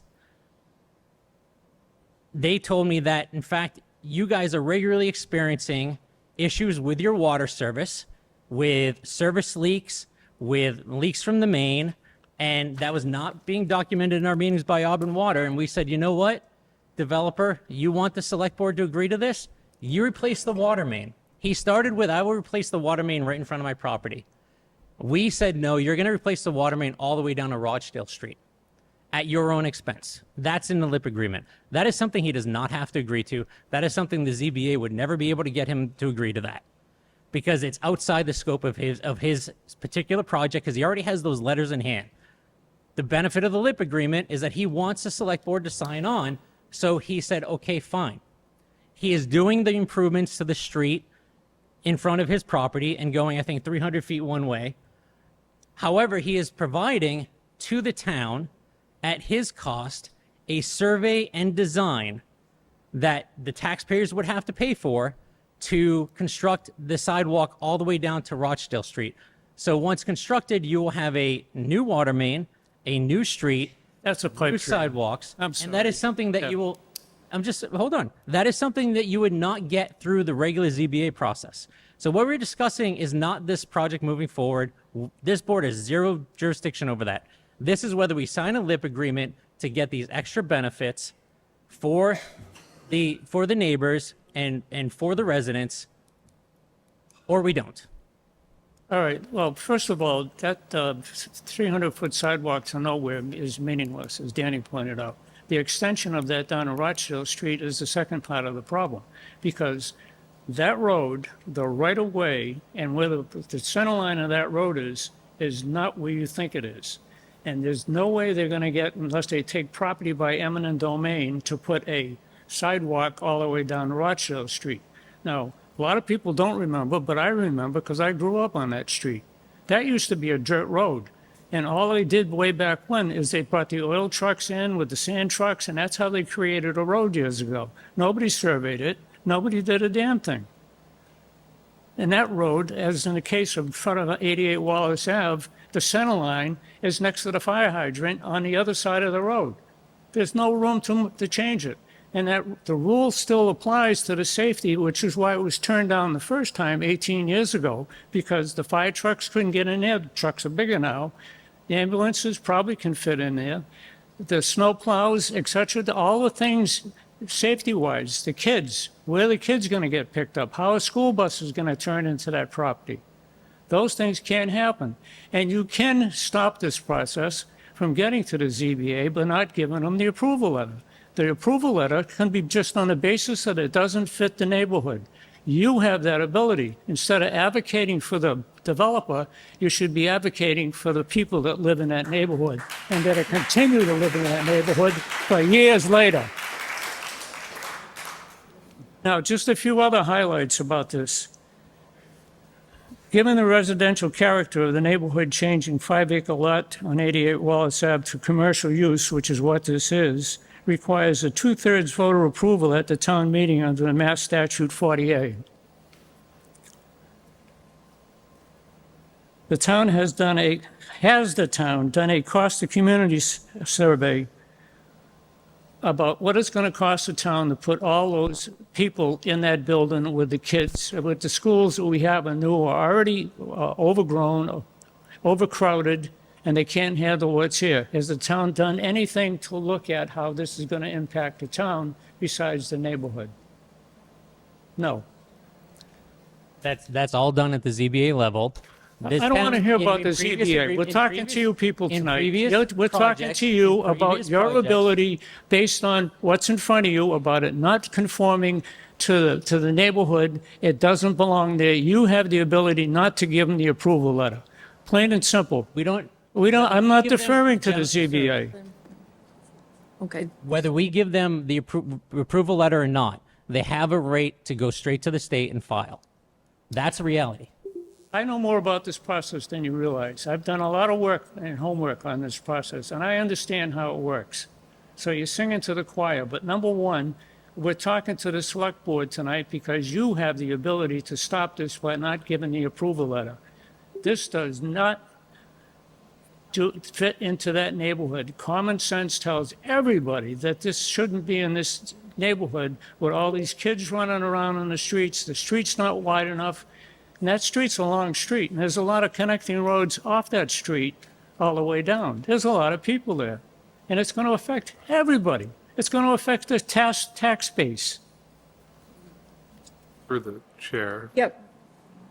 So 40B, again, the new 40B whether we guidelines- approve or not, we don't actually stop this because the developer has made it clear he would still proceed.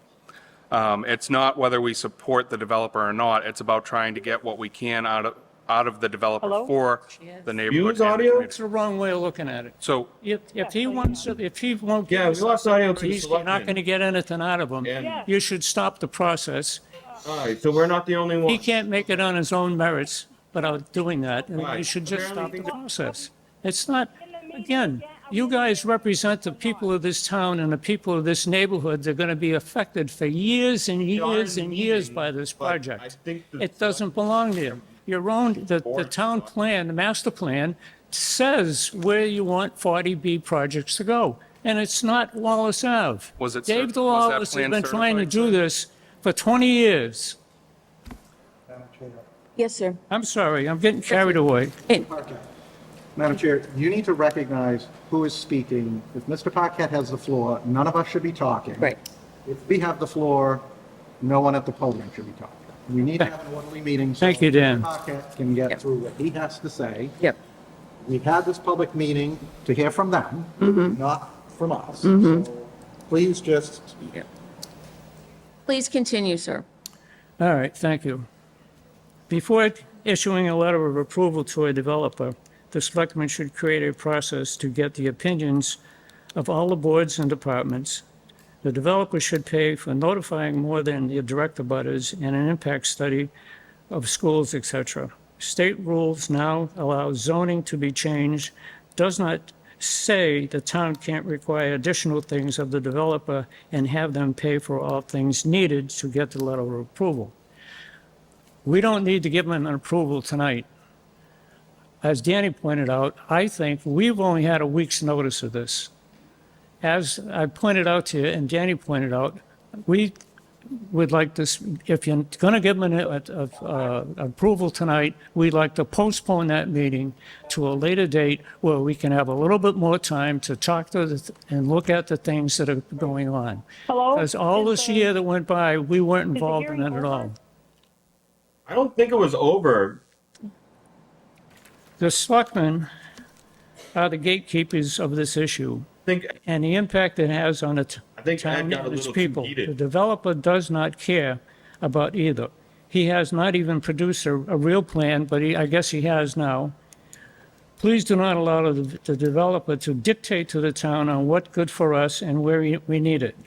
We will all have to live with this decision for a long time, which I think I've said ad nauseum tonight. But this is obviously is a hot button. There's an awful lot of people interested in this, and the trouble was that we only got a week's notice. And all the people that want to know about it, I think we should postpone this, send out another letter of notice to those 70-plus names that they did last time, use the same list. That seemed to work good. And let's have another meeting on this process. And let's have Dan Craig, as he was appointed to at the last meeting in September about this. If there's any more meetings that are going to happen about this, let's have Dan Craig join that meeting. It was something that the selectmen approved, and it's in the meeting minutes of the meeting. So I have a lot of redundant issues I've made notes on, but I think you get my point. And I think you get the point of Dan Craig. And the problem right tonight is that there's not enough people here that usually could be here because of the notification process. More people need to be notified so we can have a proper meeting and talk about this in a timely manner. And I suggest we put the meeting off because July's a vacation month. We go to the end of August, September. Okay, thank you, sir, for your comments. Thank you. Thank you. And there's someone online that wants to speak, and also Danielle will be handing out a sign-up sheet. If people want to get signed up, they can put their information on the sheet. Please circulate it. So we have someone who is participating in the meeting remotely. Let's see if we can get them to. James, 100 Wallace Ave. Can you speak up, sir? James, 100 Wallace Ave. Thank you. Yeah. I don't know how many people did get notifications. I was probably one of the select few that got the notification about this meeting tonight. And then I went word of mouth to my neighbors. And enhancing our roads, so you're going to take property away from us to build sidewalk and all this. And I know what the lip agreement and everything and all this stuff, but like Ed and everyone else and Dan that's been on Wallace Ave since Dirt Road, Dan, I'm sorry if I'm dating you. Ed, you stated it already. But we don't need this 40B. If you want to develop that land to do single houses or complexes or duplexes, you can do 6 duplexes. That's 12 housing right there. You don't need apartments. You could develop that land to make something better than doing these 40Bs and affordable, and I'm using air quotes now, affordable housing. There's no such thing as affordable housing. So, and enhance our roads and everything else. We have 3 little kids, my wife and myself. It's not worth it. It's not worth their safety with cars flying up and down currently on this road. Making the roads bigger, and you're taking away from our property, our land. We don't need it. We don't need a 40B on the. You know what's a perfect place for the 40B? The old Ramada Inn, right next to Mass Pike. That would be a perfect place. Or all the other undeveloped lands that not in a residential area. Thank you. Thank you, sir. Who else would like to speak? Please come up to the podium. And just make sure you speak into the mic, please, okay? And identify yourself, please. Hi. Jennifer Steinberg, 36 Wells Ave. Unfortunately, my faith in you is absent, board. I'm sorry. When we met in September, you promised Dan that he would be included. So, if we meet again in 6 months, the development will be up. And that is completely against what we all want. For those that couldn't make it tonight, you could just, because I think this meeting goes on to YouTube, if this TV behind me works, you could replay all the comments that were made in September, and they are still accurate today. Nothing has changed from any of the residents, from the abutters. Everybody feels the same way. Those of you who I appreciate have walked the property, who have tried to drive around.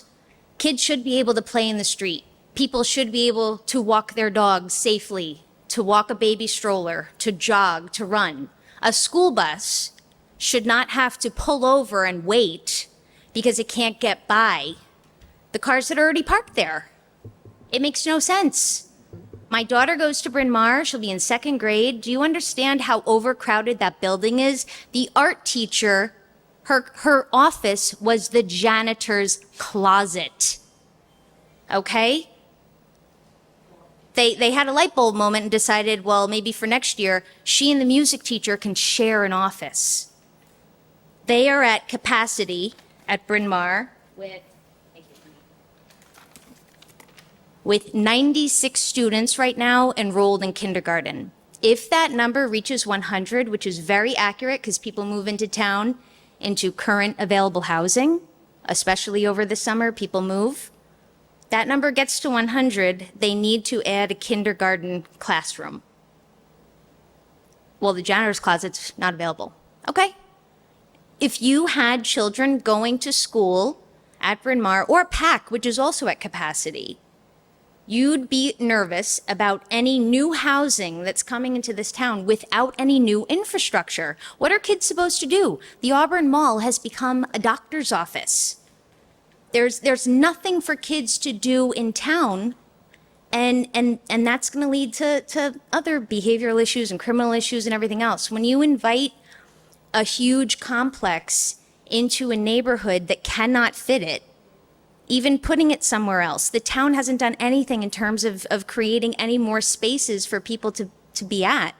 And it's just infuriating. We did get this notice a week ago. Thank God we opened the mail. But it's almost like things are happening without anybody knowing about it. And the people who will be the most impacted are sitting here, aren't here. They don't even know this meeting is happening because it was a week that they had the notice. I would just ask if you're elected officials that you think about those people who you are representing, who the people are who don't have the voice you have, who weren't able to go to the meeting you had with the developer.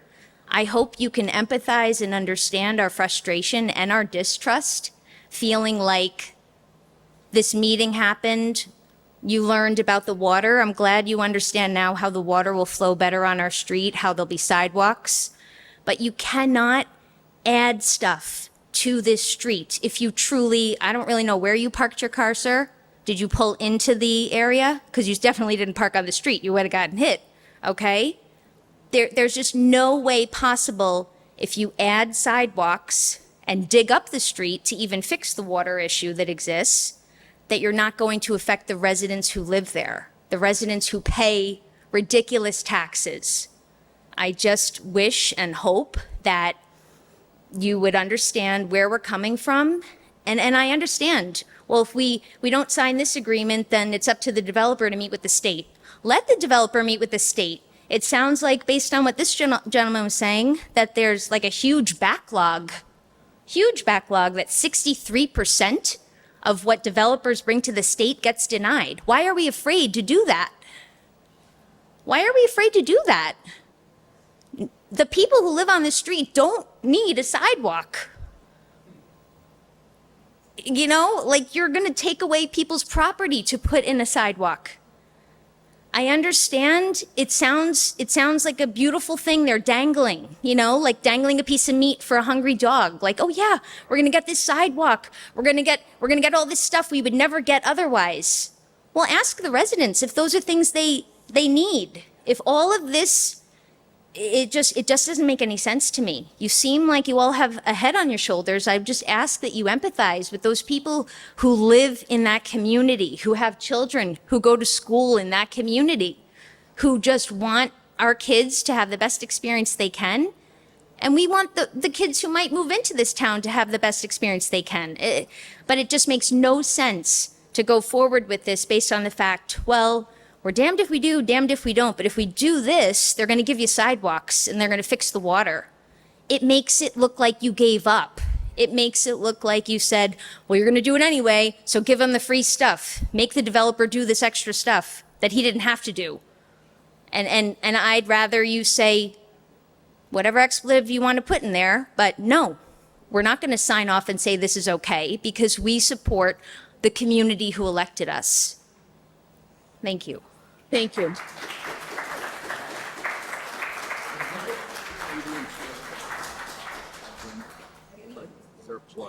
Who else would like to speak, please? Just make sure to speak into the mic and identify yourself. Ralph Capaldi, 94 Wallace Avenue. I don't really think I need a mic, but I'll use it anyway.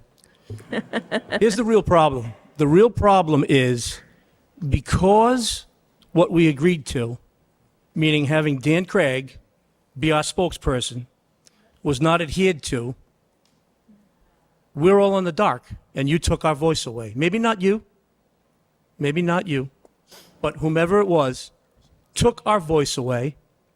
We don't have an ability to talk about what our issues are in a real way. And as you've said, this is not a Q&A, so we can't ask you any questions. So what I'm asking you to do is to not vote on this today, to go back to the original agreement. We agreed to do this because we did not want to have 40 different people berating and calling about these issues. We wanted to have one person because we felt like that was the right thing to do. That didn't happen.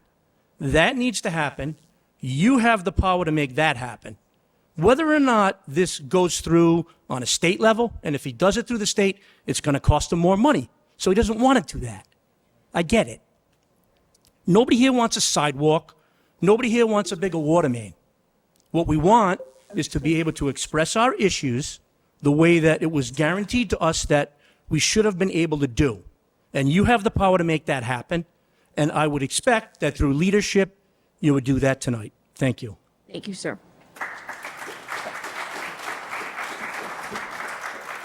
Who else would like to speak, please? Chair, there's someone online. Yes, sir. Oh, and then we'll do, all right. Just make sure to speak into the mic and identify yourself, please. My name's Robert O'Connor, 87 Wallace Ave. I've come up here a couple times speaking about that driveway pointed right at my house. Have they addressed anything, any safety issues? What are they planning to do about me? Not a question and answer, right? No, we're going to look at the lip agreement after this, and it'll state what has been talked about. Just keeps getting bigger, and that's more cars pointed right at my house. And I think as a taxpayer, somebody should take care of me, make sure I'm safe, my family's safe, all the kids on the street are safe. Try to do something for us. Please, thank you. Thank you, sir. Who else? Sir, oh, wait, actually, hold on one moment, I forgot. We have someone. James, who is online, wants to speak in. James, just identify yourself, please.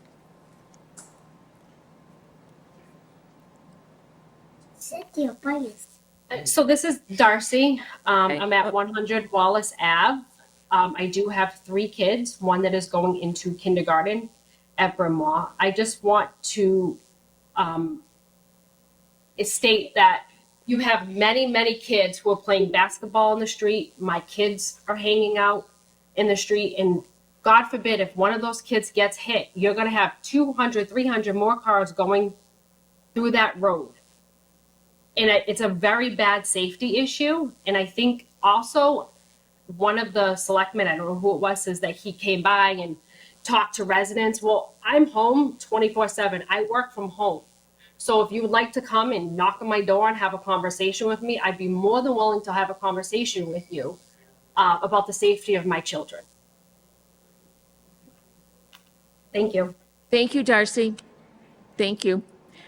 Now, thanks for holding on, sir. Violent, 19 Violent Ave, Precinct 2, Town Meeting Representative.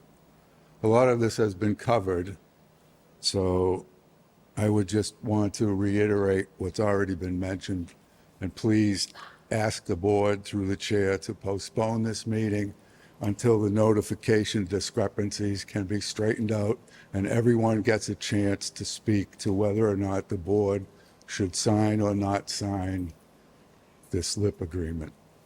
I'll keep it at that. Okay, thank you. Who else would like to speak? The woman right there, yep. Yes, please, yeah.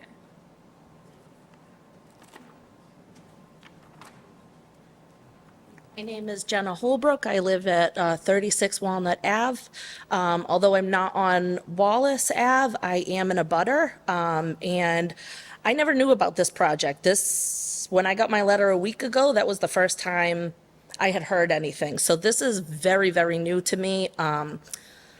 But going off of what everybody else has said and also of my own experience, I've been a substitute for the schools this past year for the first time. And having the insight that I do, adding even 2 more children would inundate these teachers, these amazing educators that we have that I have worked so closely with.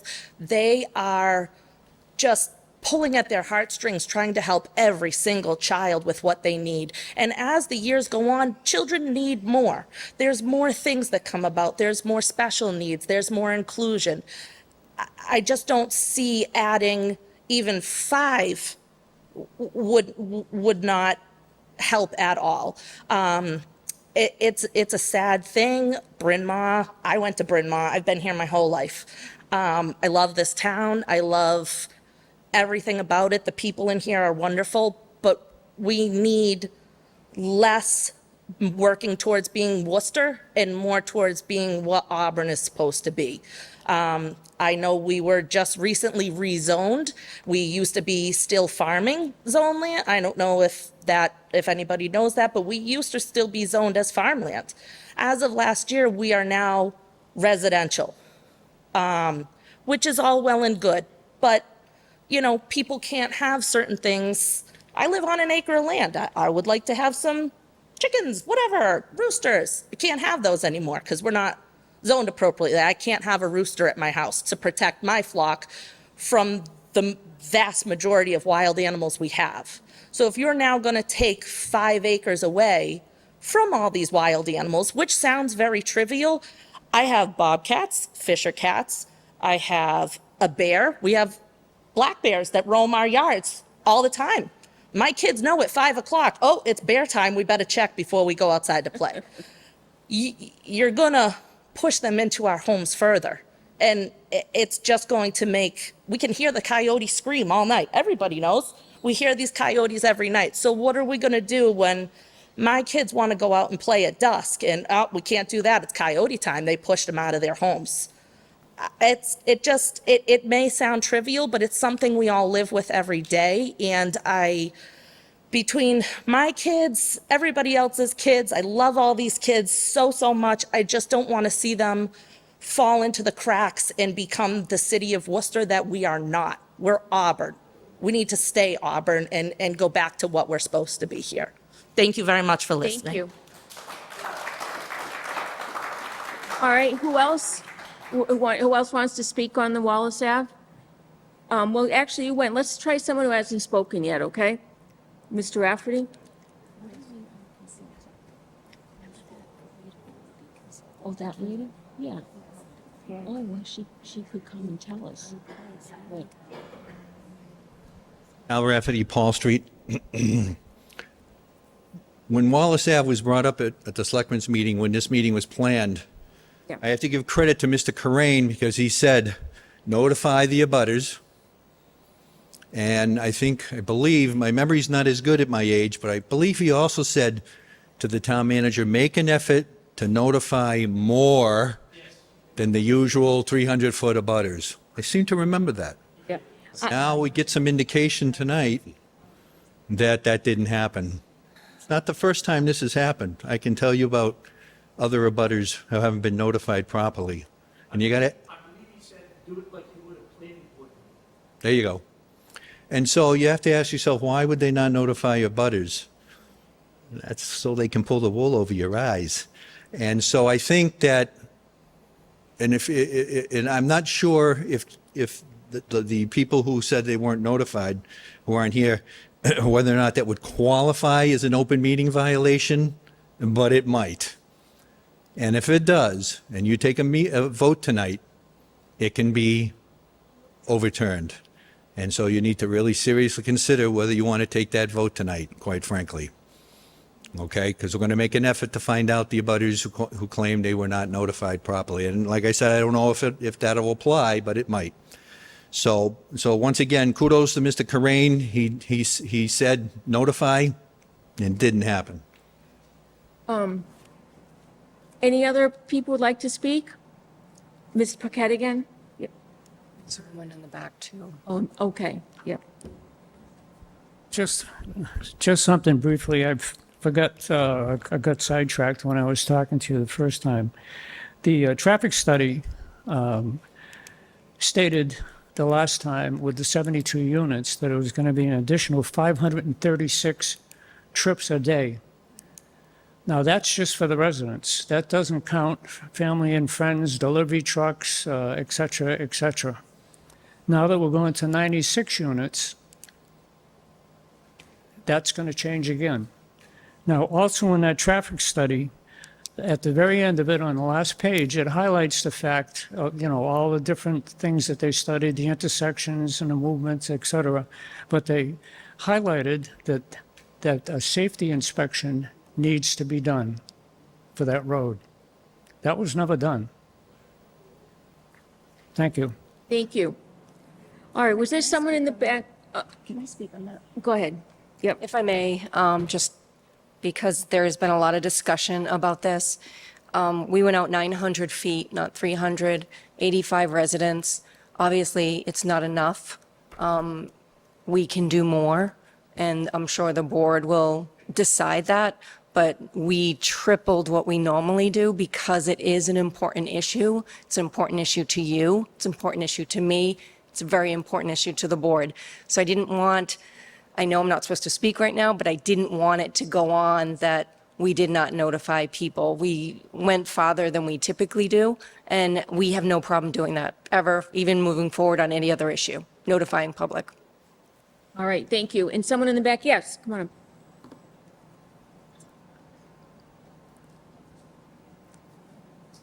Thank you. Just identify yourself and speak into the mic, please. Thank you. I'm Jean Rapacki. I live at 9 Byland Drive.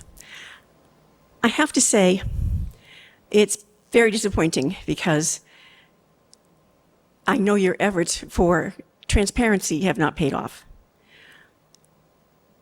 for whatever reason. We are as transparent as you can be. I mean, I'd give you $1,000 if you can find one person who lives in that area who wants this to happen. I realize you're between a rock and a hard place. You got the state over here, you got all of their regulations and powers, and then you got us. Well, we're the ones who vote for you. And I'm sure you're wondering at this moment about your many life choices that led you to this evening. But I have to say, I'm very unimpressed with the things that he's offered to do to improve Wallace Avenue. They are not going to improve Wallace Avenue for the vast majority of people in the neighborhood. It's just between his driveway and Rochford. Well, all of the cars and trucks are not going to all enter from that direction. In fact, I'm going to guess at least half of them, but probably more, will be coming down from Berlin. All that traffic going over our already old and damaged road, over our already old and corroded water pipes, that's going to go bad very quickly. And the developer will be nowhere in sight. And so it's going to end up falling on us, the taxpayers, to fix it, when the problem is coming from this increased traffic. I don't see the benefit to the town from this, aside from getting the 40B people off your necks. And I think there's better ways to do that. If we have a master town plan that says 40B should go here, here, and here, why is that not being pushed? Why does he have to build on this lot? Why can't he do one of those? I just don't understand the apparently complete inability of us to influence this developer. I mean, that may be the reality of it. But if there's still any possibility of us influencing the outcome here, nobody wants this. And I'm sure you guys don't particularly want it either. But if you have this vote tonight, you can't take the high road anymore. And I don't know that it's been brought up, but there has been some talk about chipping in for a lawyer. I don't want to do it. I'm paying you guys now. Well, for the lawyer anyways. So please, please reconsider. Do not vote on this tonight. We're not ready, not our questions haven't been answered and our issues have not been addressed. I really, really urge you not to vote tonight. Thank you. Thank you.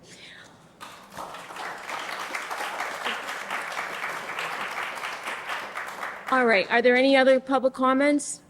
Sir, yep.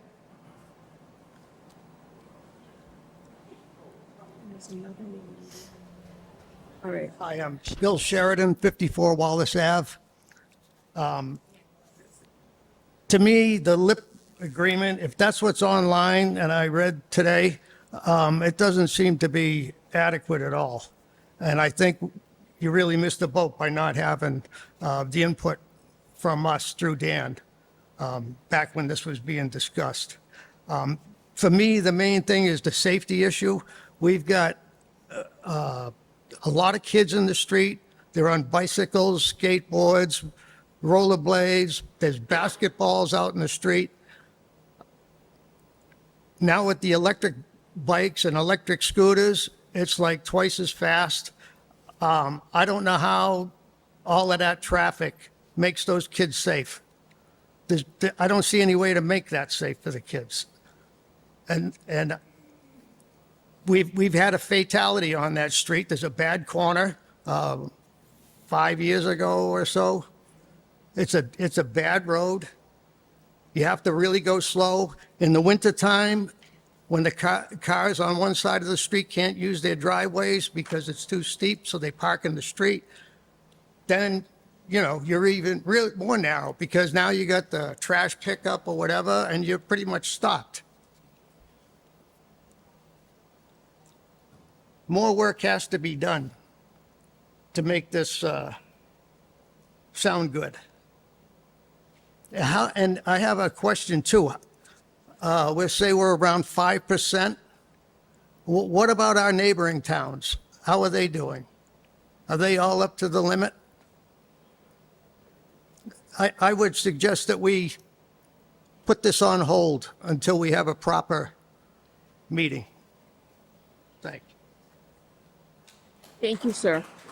All right. Are we all set? Okay, who else? Thank you. Yep, just make sure to speak in the mic.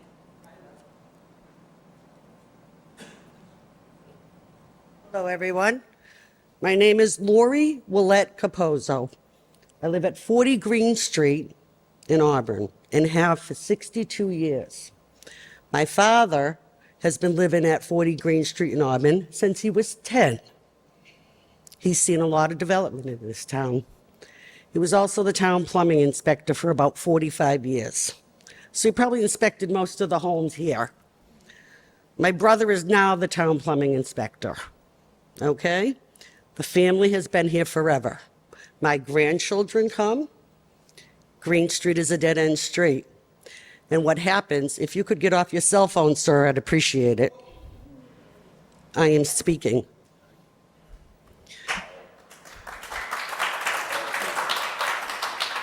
Hey, excuse me, he's also the fire chief, so he might be issues there. That's wonderful. Please continue. I'm a resident and have been for 62 years. Mhm. Now, I didn't know anything about this. Jenna got the notice, and she lives further away than I do. What happens on my street, for people that don't know the area, on a dead-end street, they come flying down at 40 to 45 miles an hour, usually end up in the woods at the end of the road, next to the Lux's house, who is another long-standing family, and I don't think they were notified. They think they're getting onto Wallace Ave. If they are coming down a dead-end street at 40 to 45 miles an hour because they don't know the area, what are they going to do on Wallace Ave because they don't know the area? My uncle was on Wallace Ave at 43 Wallace Ave, and pretty much his entire life, his last name was Buron. Again, I have grown up on both Green Street, Walnut Street, which is another dead-end street next door, and Wallace Ave my entire life. My children, who are now grown, went to Auburn school systems, and even back then, they were overcrowded. The teachers were overworked. There's not enough facilities. It would be a grave mistake to make a decision and approve this just because you fear some builder. I ask you not to make that decision tonight. Thank you. Thank you. Anyone else?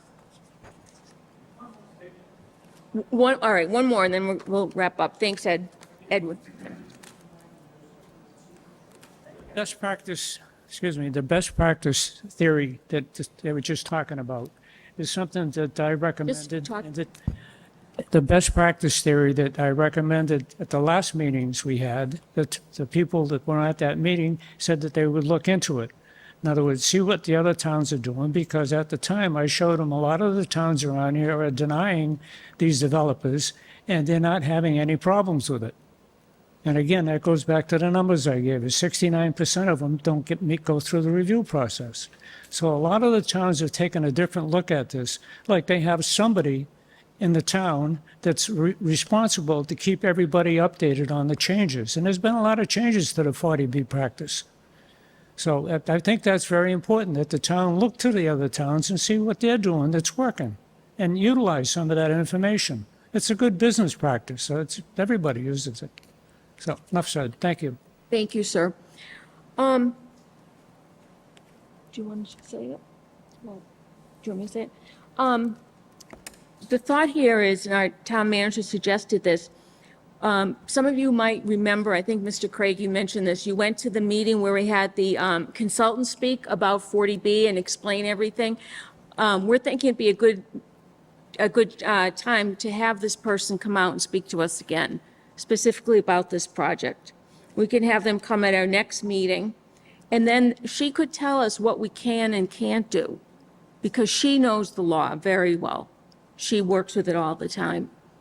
We did notify 85 people, so we'll make sure to do that again, okay? And if anyone wants to be notified also, make sure you sign up on that clipboard, on that paper that went by, so we'll be sure to add you. Make sure to write legibly, okay? Sir? When is the next meeting? We're thinking, well, it's July 7th, and we're hoping that this individual is available. So we're going to look into that. Okay. Maybe the 21st. It could be the 21st, too, all right? Do I hear a consensus of the 21st instead? Yes. All right, so we'll make sure, try to make sure she's available, fingers crossed. Does anyone on the board want to speak? I would. Mr. Chambers? Yes. So it's apparent that we didn't invite them into the process.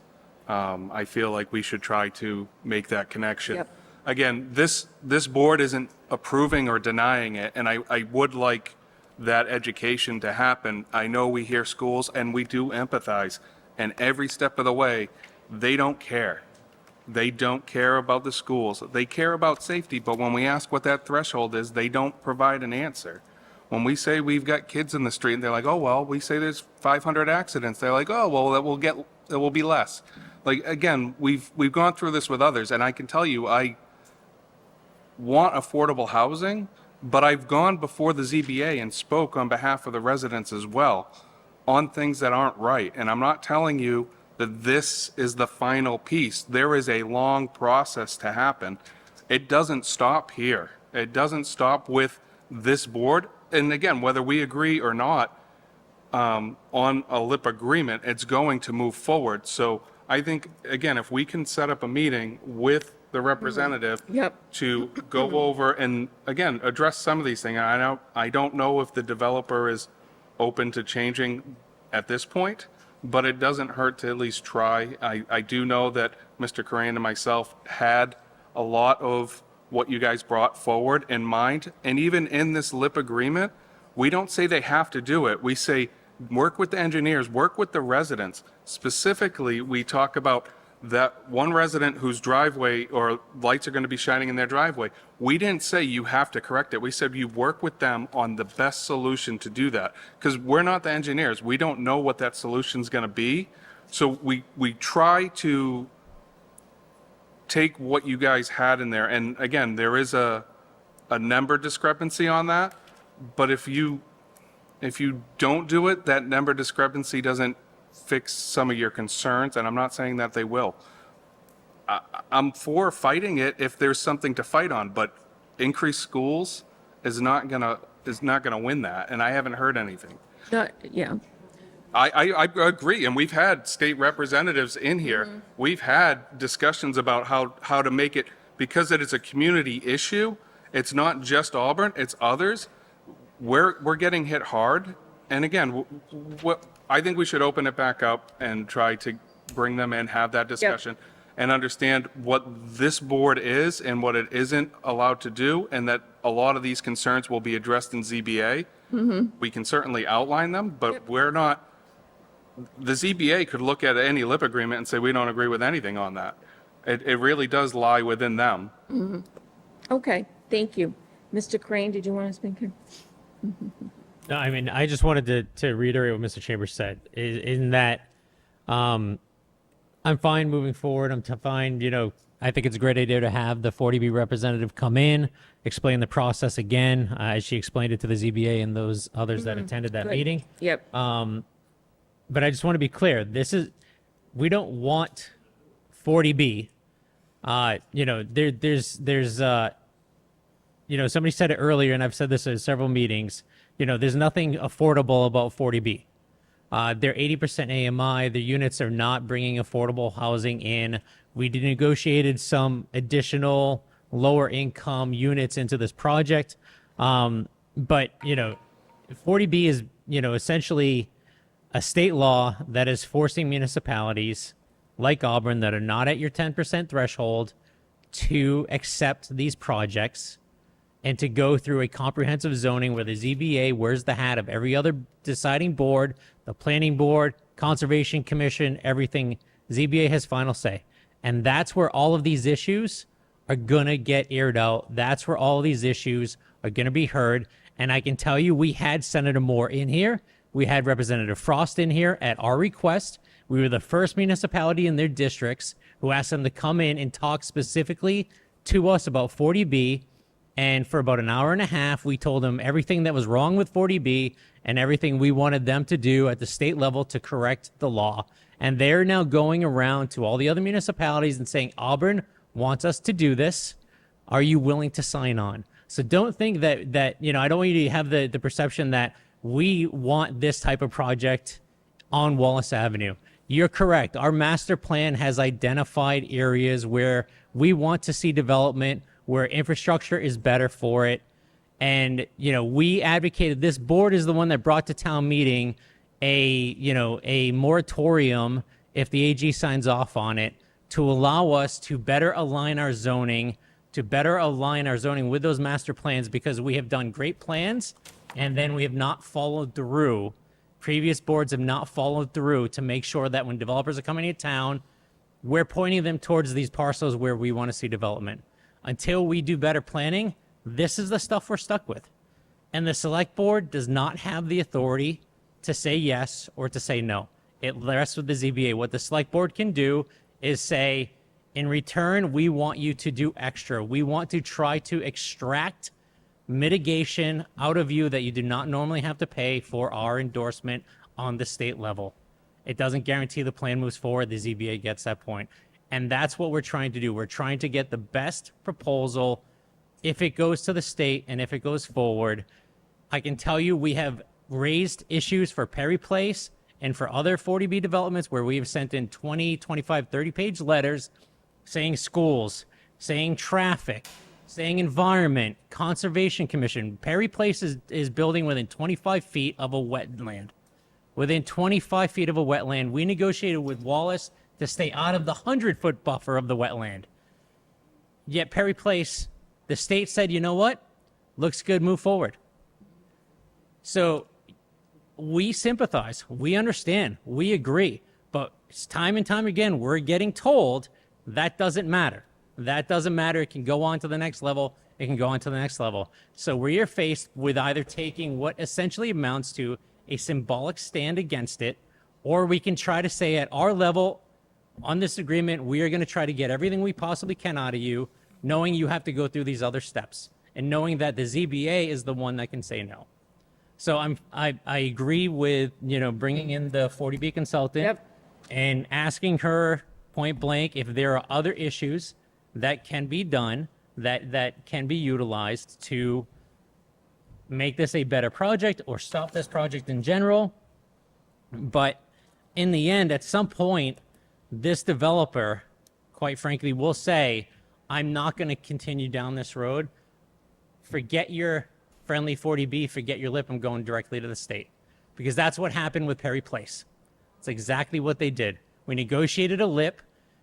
We threw out the idea of fireworks and recreational, and we had a whole bunch of stuff in there related to safety on Perry Place, safety on Perry Street, new crosswalks, new pavement, fire access, etc. And they said, you know what, this process is taking too long, forget it, we're going to the state. And the state, within 60 days, said, you guys are good to go to the ZBA. So that's what we're facing. So I don't want you all, I don't want anyone leaving here thinking we support, 40B anywhere they want in Auburn.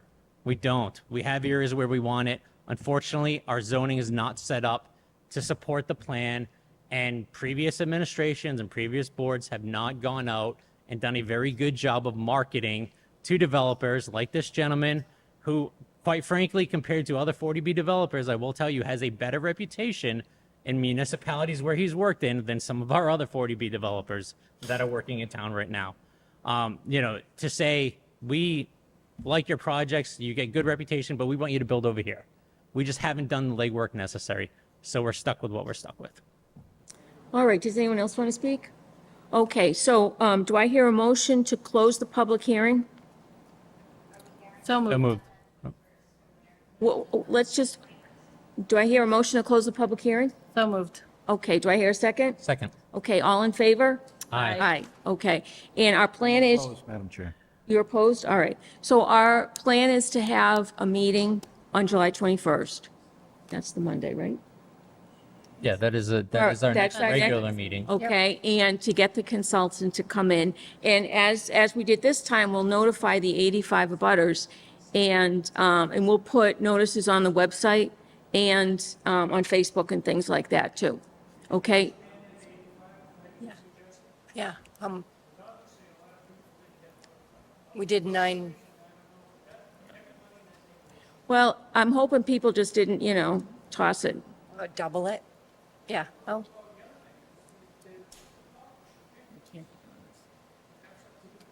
All right, so, Madam Chair, can I just make a recommendation that if there are residents who should have received the notice but didn't receive the Right. notice, if they can contact your office by email Absolutely. to, one, check, because, we do have a list of people who supposedly Right. received the notice, and if they're not on there, to add their names to the list so they Okay. will get notified next time. all right, thank you. We'll get someone else. find another date. Or We find- liked that one, though. She was very clear, very, got it. Yes. Okay, all right. Do I hear a motion to have a 5-minute recess? Before we do that, All right, hold on. just for anybody who's here, you don't have to wait till the 23rd, you don't have to wait till the 7th. The manager's staff is in the Marion Building, 7720-832. Call them, get your questions in. They will get you answers. It isn't that we can't do Q&A here.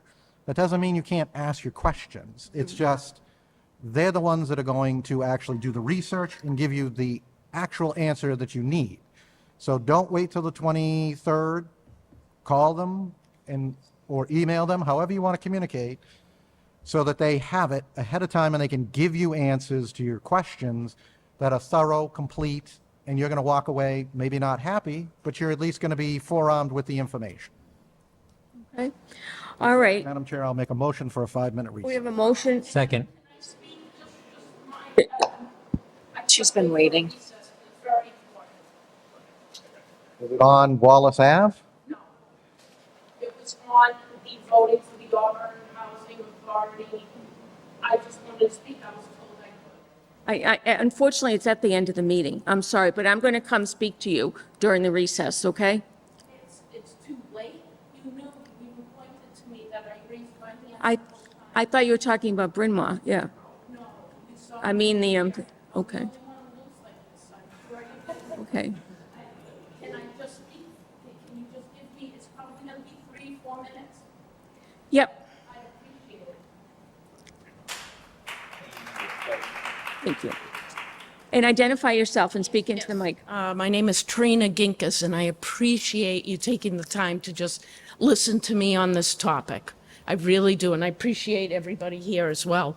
I've been a resident of the Auburn Housing Authority for 12 years. I've witnessed an awful lot within the different properties that Auburn Housing Authority oversees.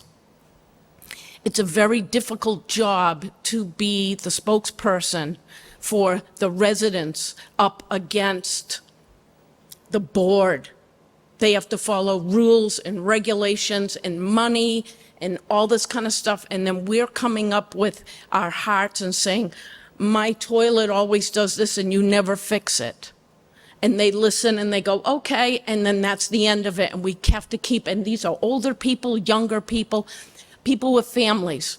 What I witnessed today was 3 applicants. I listened to all 3, and I'm objective. I listened to all 3 and what they brought and what they said about the questions that you all asked.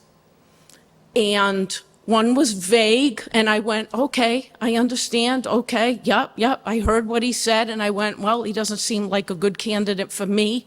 Okay, I listened to the second and was more emotional, but said the director, Laurie, and Betty asked me or supports me for being the spokesperson for the residents. And I went, whoa, right off the bat, this is not good. This is not good. And I'm going, okay, how long have you lived here? Have you seen all the other properties?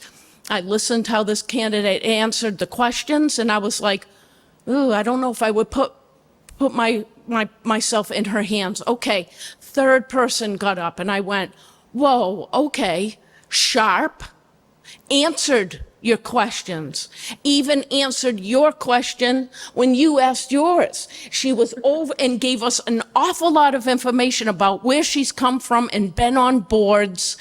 She has been a spokesperson already, and sometimes has a bad reputation because speaking for residents is not an easy job. It's not, I love to help people. It doesn't go any, you saw how it is tonight. It's difficult to bring questions to you. So for the Auburn Housing Authority to listen to 3 candidates and then to tonight to say, do we have a vote? And it was, I vote against the third person. I vote against her. And I was like, whoa, okay, why? Why? And 2 people said no. And I says, well, that's smart because she had the most knowledge and has already been on other committees and is already speaking for us already and has some angst and has an awful lot on her shoulders because we constantly say things about what's going on. And then you voted, boom, okay, you voted for the second person, you voted for the second person, you voted for the second person. And we had 2 people that raised their hand for the most knowledgeable. And then it was voted down, you voted for the other, and that was the end. And I said, was that the best candidate? Is it over now? So I'm a little irate, and I thank you again for listening to me. I really do. I appreciate it. But how does this go on? Do we vote again, or is it over and done with now? It's over and done. However, there's an election. When is the next seat available? Check into when the next That person never is- happens. The seats, the people on that board are like cemented. But they still would have to run again. So that's Yeah, something to consider. and I've been to the meetings and I try very, very hard and I listen and I go, oh my God, and now I don't even know this woman. She's part of the family, the Pheasant Court, not the other properties, just Pheasant Court. And you heard her statement, I'm here for children and what more Auburn Housing Authority can do for the children. So that's it? You voted and there's no other consideration? Not right now, no, I'm sorry to have to say that to you. I know it's not what you want to hear. It's not what just me. It's not just me, one person that comes in and says, oh, I think I'm gonna. It's where I come from with all the hundreds of people that are tenants already that have said and given their information. So that's what I'm bringing to you. I'm not bringing you an attitude and you're saying, okay, sorry that you're not happy. That's pretty shallow. I understand what you're saying. Thank you, Karina. Do I hear a motion? So moved for a 5-minute recess. Second. So, all in favor of a 5-minute recess? Aye. Thank you. Welcome back to the June 23rd meeting of the Select Board. We're reconvening after a break. Looking back at our agenda, we've done a lot of the initial items. Number 7, community organizations. There are no community organizations that are on the agenda. Departmental items, we have 9B, Capital Improvement Project CIP report, and our CFO, Karen Harnois, is going to come and talk about that. Thank you.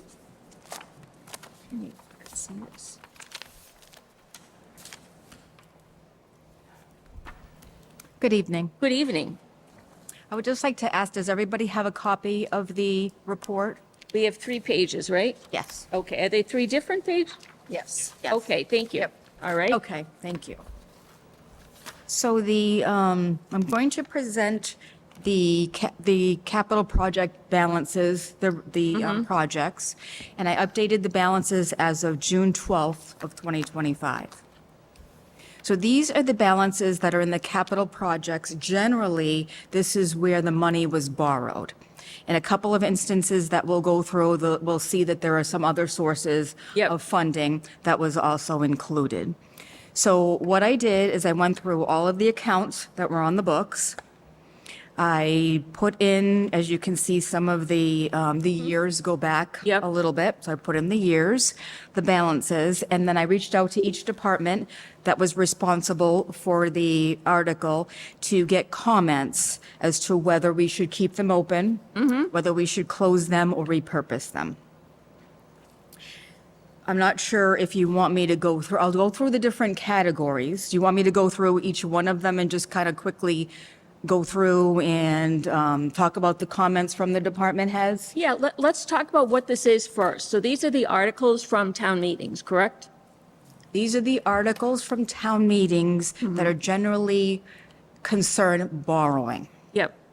There are also other articles that are funded by different sources that are on a different point within the book. So we can discuss those at another time if you'd like. But this is generally borrowing. Okay. And have you identified some that we want to keep open and some that we expect to close? Yes. Okay. So we'll start with the DPW. So I sent that over to them. I said, I would like you to explain whether we want to keep that open, the expected date of the expenditures, or if we can repurpose and close. A couple of them, there's a couple of older articles that have to do with the Pondville Dam. Wow. Yep. That go back quite a ways, that talk 1990s. Wow. Now, the director commented to keep them open, that they'll expend them in fiscal '26. But since they've been on the books for so long, there's no reason why we couldn't close them at this point. Okay. Do you want to go through everything and then have member questions, or can we do member questions Why as don't we go through? we should do member questions, 'cause it'll take too long, but let me just make a note too. So, and just for the viewers at home, so the money goes, is in an article, the DPW requests the money for a particular purpose, they would expend the money, and this is the money that would be left over, correct? Okay. Correct. This And is- it's usually, there always is at least a little bit of money left over, because you want to given that whatever price your project or whatever you plan to buy, you want to maybe ask for a little more above it, because you don't want to have to come back to fill in a deficit later, correct? All right, so that's the story. So let's ask questions. So in addition to that, sometimes the scope of the project isn't fully known or vetted, so Right. projects change. If there is money left over, because it was borrowed money, what are the options with that? I know typically the money gets spent in the same manner, but if we have a project that's many years old, we don't have a project for it, what happens with that money? Right, so correct. So I also did reach out to our auditor just to kind of talk about some materiality levels on some of these projects. So generally, he and I were talking about if something is under $5,000 with borrowed funds, the projects, if they're completed, they can be closed, which would mean we would close it to the general fund, we would certify the amount, and then it would come back to us as free cash. Some other options that we could do is to repurpose. So we could repurpose to another project that we could borrow for an equal or greater amount of time. So that's another option. If we'll see something further on too, there's certain things with debt exclusions. There's other rules because we voted a debt exclusion on that. We can vote it to another project. That's a debt exclusion. For example, if we see a little bit further on, like if there's some money left from a school borrowing, we could repurpose that to say like the fire station, because that would be like an equal or a longer period of life. Hey, just to follow up on that, and I'm not worried about things that are like 4 years old, 5 years old. I know typically what happens sometimes is with projects, you're trying to cobble different funding sources from state grant and ARPA money and town CIP. So I'm not worried about that stuff. But the really old stuff, the 1989, the 1990, do we have any financial policies in place that regarding CIPs that say if your project is not being, if you're not done with your project or you haven't expended the funds by 5 years out or 6 years out or 7 years out, then that money is going to go back in, this account's going to be closed, that money's going to go back into the general fund, or if it was debt exclusion, paid off, whatever, and then come back in the free cash and then be made available for future projects. And I'm just wondering because, I mean, there is money in here that predate probably anybody in this room being on the board or in staff or, I mean, some of these, I was in 8th grade when these projects were open, and these projects are long done. You know, and they have, and I understand, you know, a lot of the department heads have said, close this, close that, but there's some that are like, we're going to spend it this year. We're going to spend it. What are you spending $1989 on this year that you didn't already spend in the 20 years coming up to this point? And I just worry that we're moving beyond spending it on that purpose and that project that town meeting appropriated for and using it as something that might be related, but not really. And I just want to make sure that, you know, I go back to my question, do we have financial policies in place that would prohibit these sort of extended long-term, you know, holding over and carrying over of funds in these accounts? And if not, is that something that we can look to put into place? Yes, and I would agree that that's something that we absolutely should put into place. So do they get flagged at any point? Again, I know when you're active in the project, it's top of mind, but again, we have turnover, people leave, but there's no type of flag? Because again, I know when we go to town meeting, they're like, oh, by the way, we can repurpose this money. We can repurpose. So like, how is that known? Is it just known to the department that has it?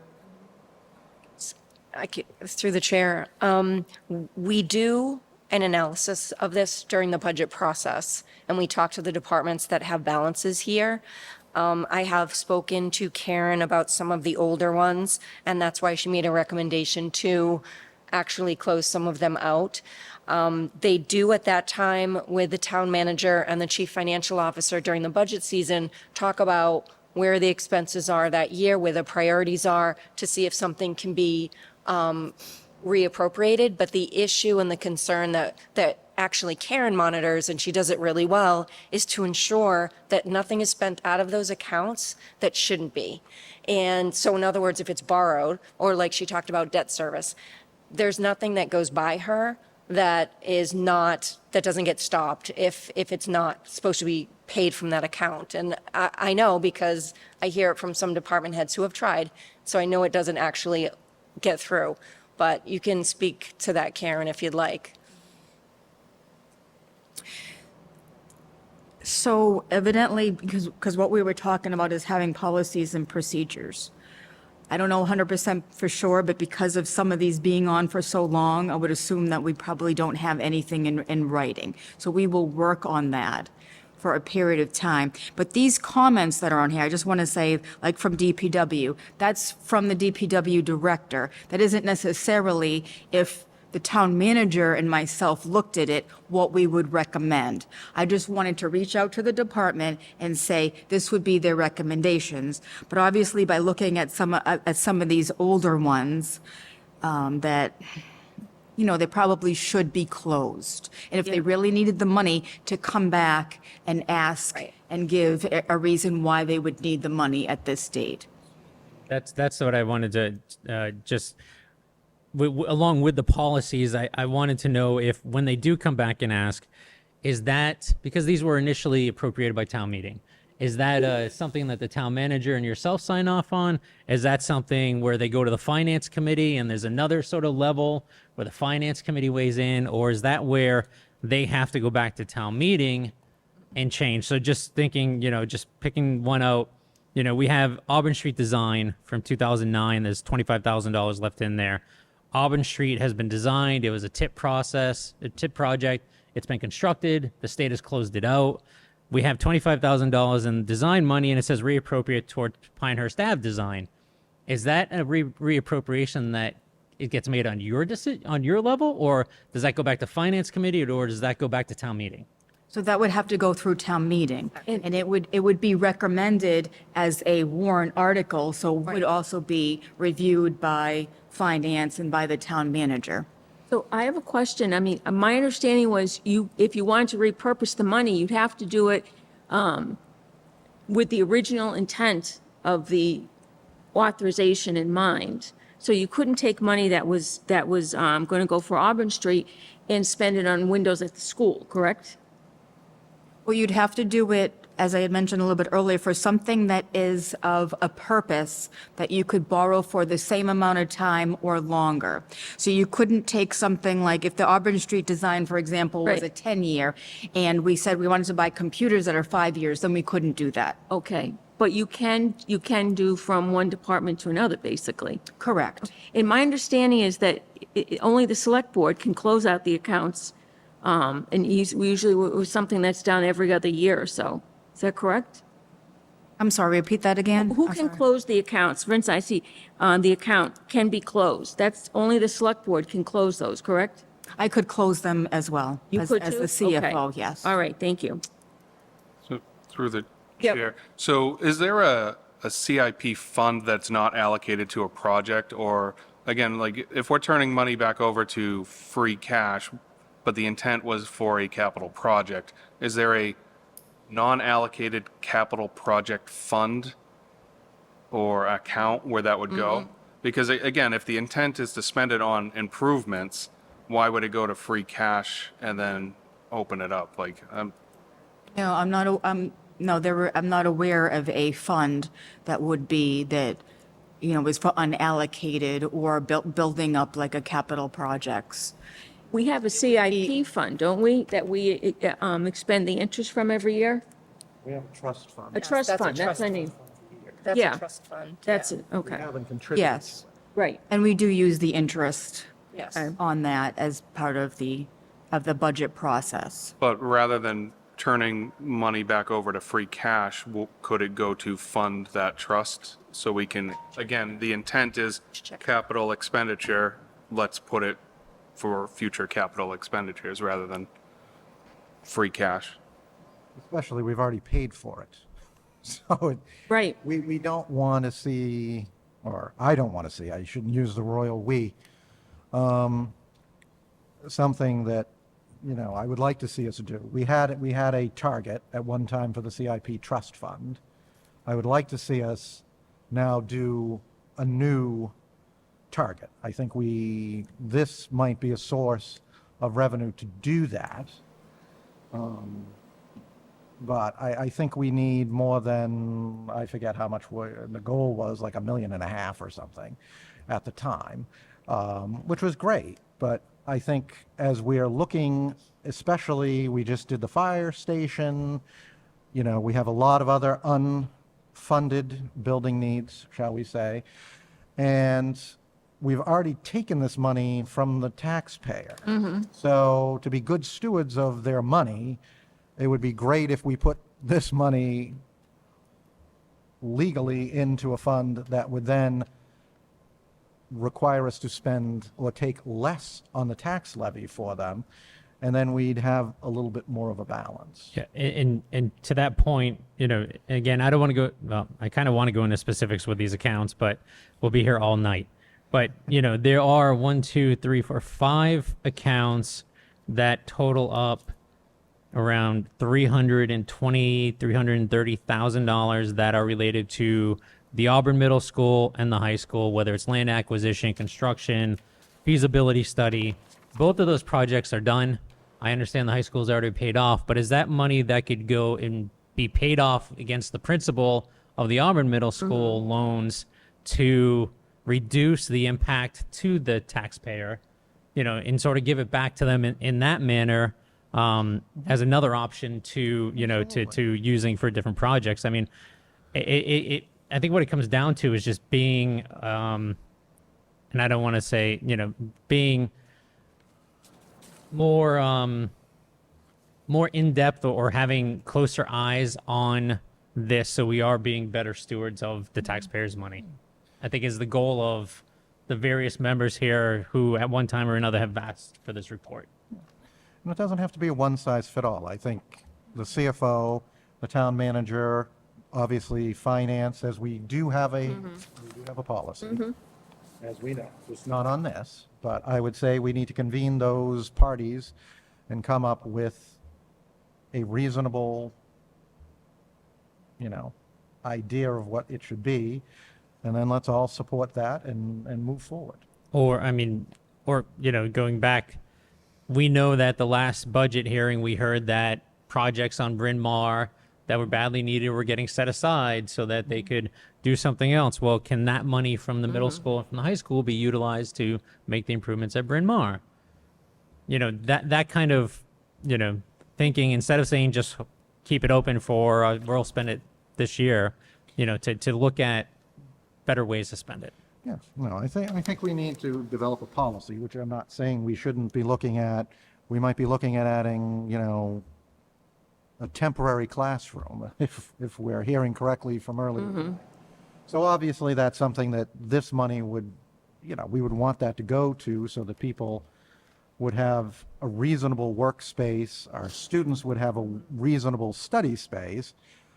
Yeah, I think it's not a one-size-fit-all approach. We have to really look at it, and I don't think it's just tonight that we're going to talk about it. I think this is the beginning of the discussion, and it shouldn't be the end. But I think we have a new town manager. I think we have a relatively new CFO.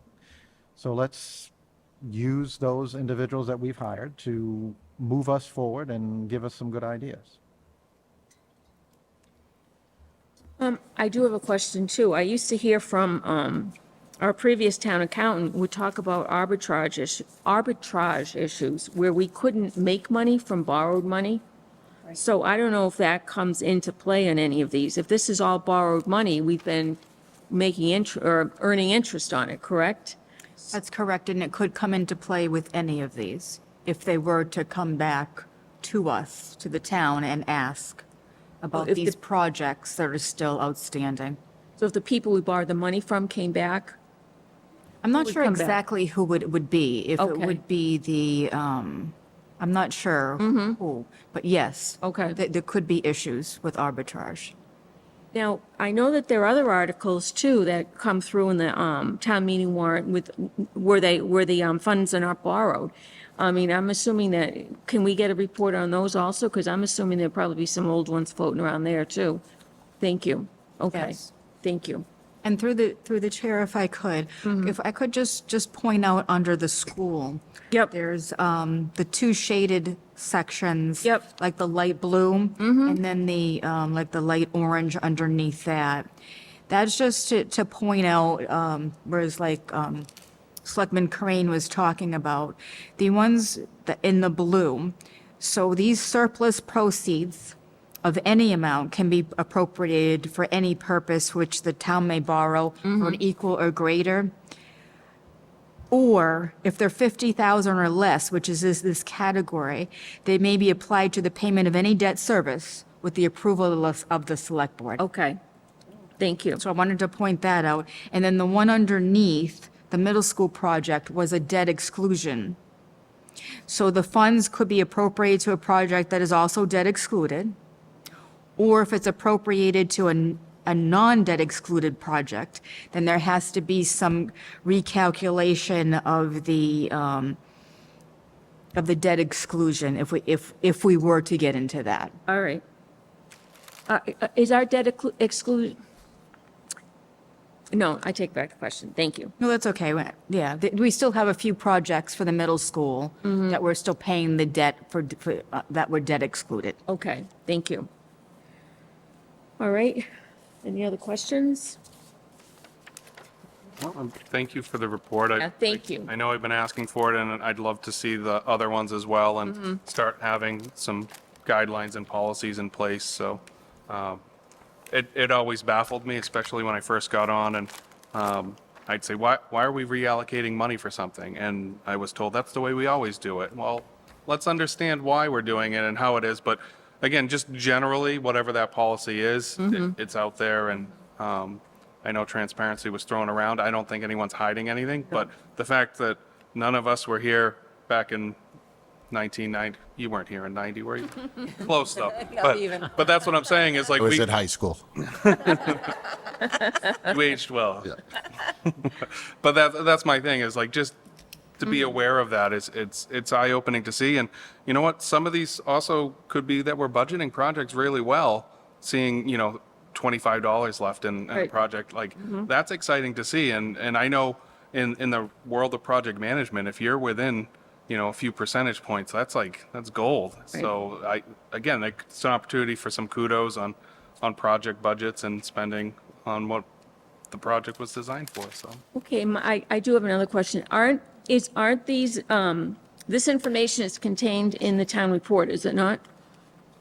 Yes. It is. So we're definitely transparent because all someone has to do is get the town report and take a look at it and see the values and et cetera. What remains open is in the town Yeah. report? This is in the town report. Yeah, I mean, yes, they are. Yes. Buried in all sorts of gobbledygook. Well, Things that someone who isn't a CFO Yeah. isn't going to understand, or someone who's served on the finance committee probably good. for a number of years isn't going to. Well, they might not be highlighted, but you've got to assume that they're not going to be, that you have to review it and read the report. Yeah. I could be wrong, but I think the big thing that's not necessarily in the report is the year that Correct. this was allocated. And I think that's really Yeah. the meat of this report is Yeah. the year that this stuff has been, initially allocated and out there for. And it has been an oft-asked question at town meeting. So to save everybody's ears, from 29 years of going, this is a question that you're going to get. Oh, yeah. Why did you ask to buy X 2 minutes ago, and now you came and you want to buy Y? The CIP doesn't have the greatest reputation because of that. Now, that doesn't mean that the department heads are doing anything wrong. No. It just means that how we're doing it potentially isn't effective for the department heads. So again, as we have a new manager and a relatively new CFO, you don't want to hear this is always the way that we've done it, because guess what? You haven't been here long enough to say that, and it wasn't a good comment to make. Before. Anyway, so let's try and move the town forward. Yeah. Do what we can and other funds so that we actually show people that we're serious about the money we're taking out of Yep. their pockets. I mean, that's the bottom line. Yeah, I mean, I agree 110%. I will just note, that I'm happy to hear both the town manager as well as the CFO tonight say, yes, there needs to be policies. Yes, we are going to look into this. And to also say that despite the department head saying keep this open, I think it can be closed. And hearing that, and I don't think necessarily you would have heard that 4 years ago, 5 years ago. 6 months ago.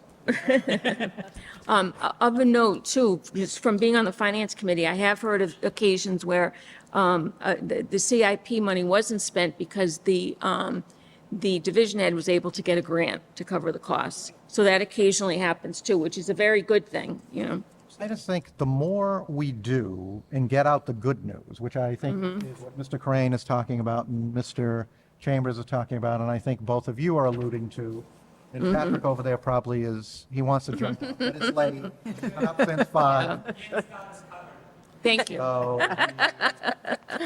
we're just anxious to see the board work with town staff, which has not been something that we've had traditionally. So we want to set the tone now that we have a brand new manager and we have relatively new CFO without the old CFO, who I love and adore, but you're now going to be able to actually have the budget.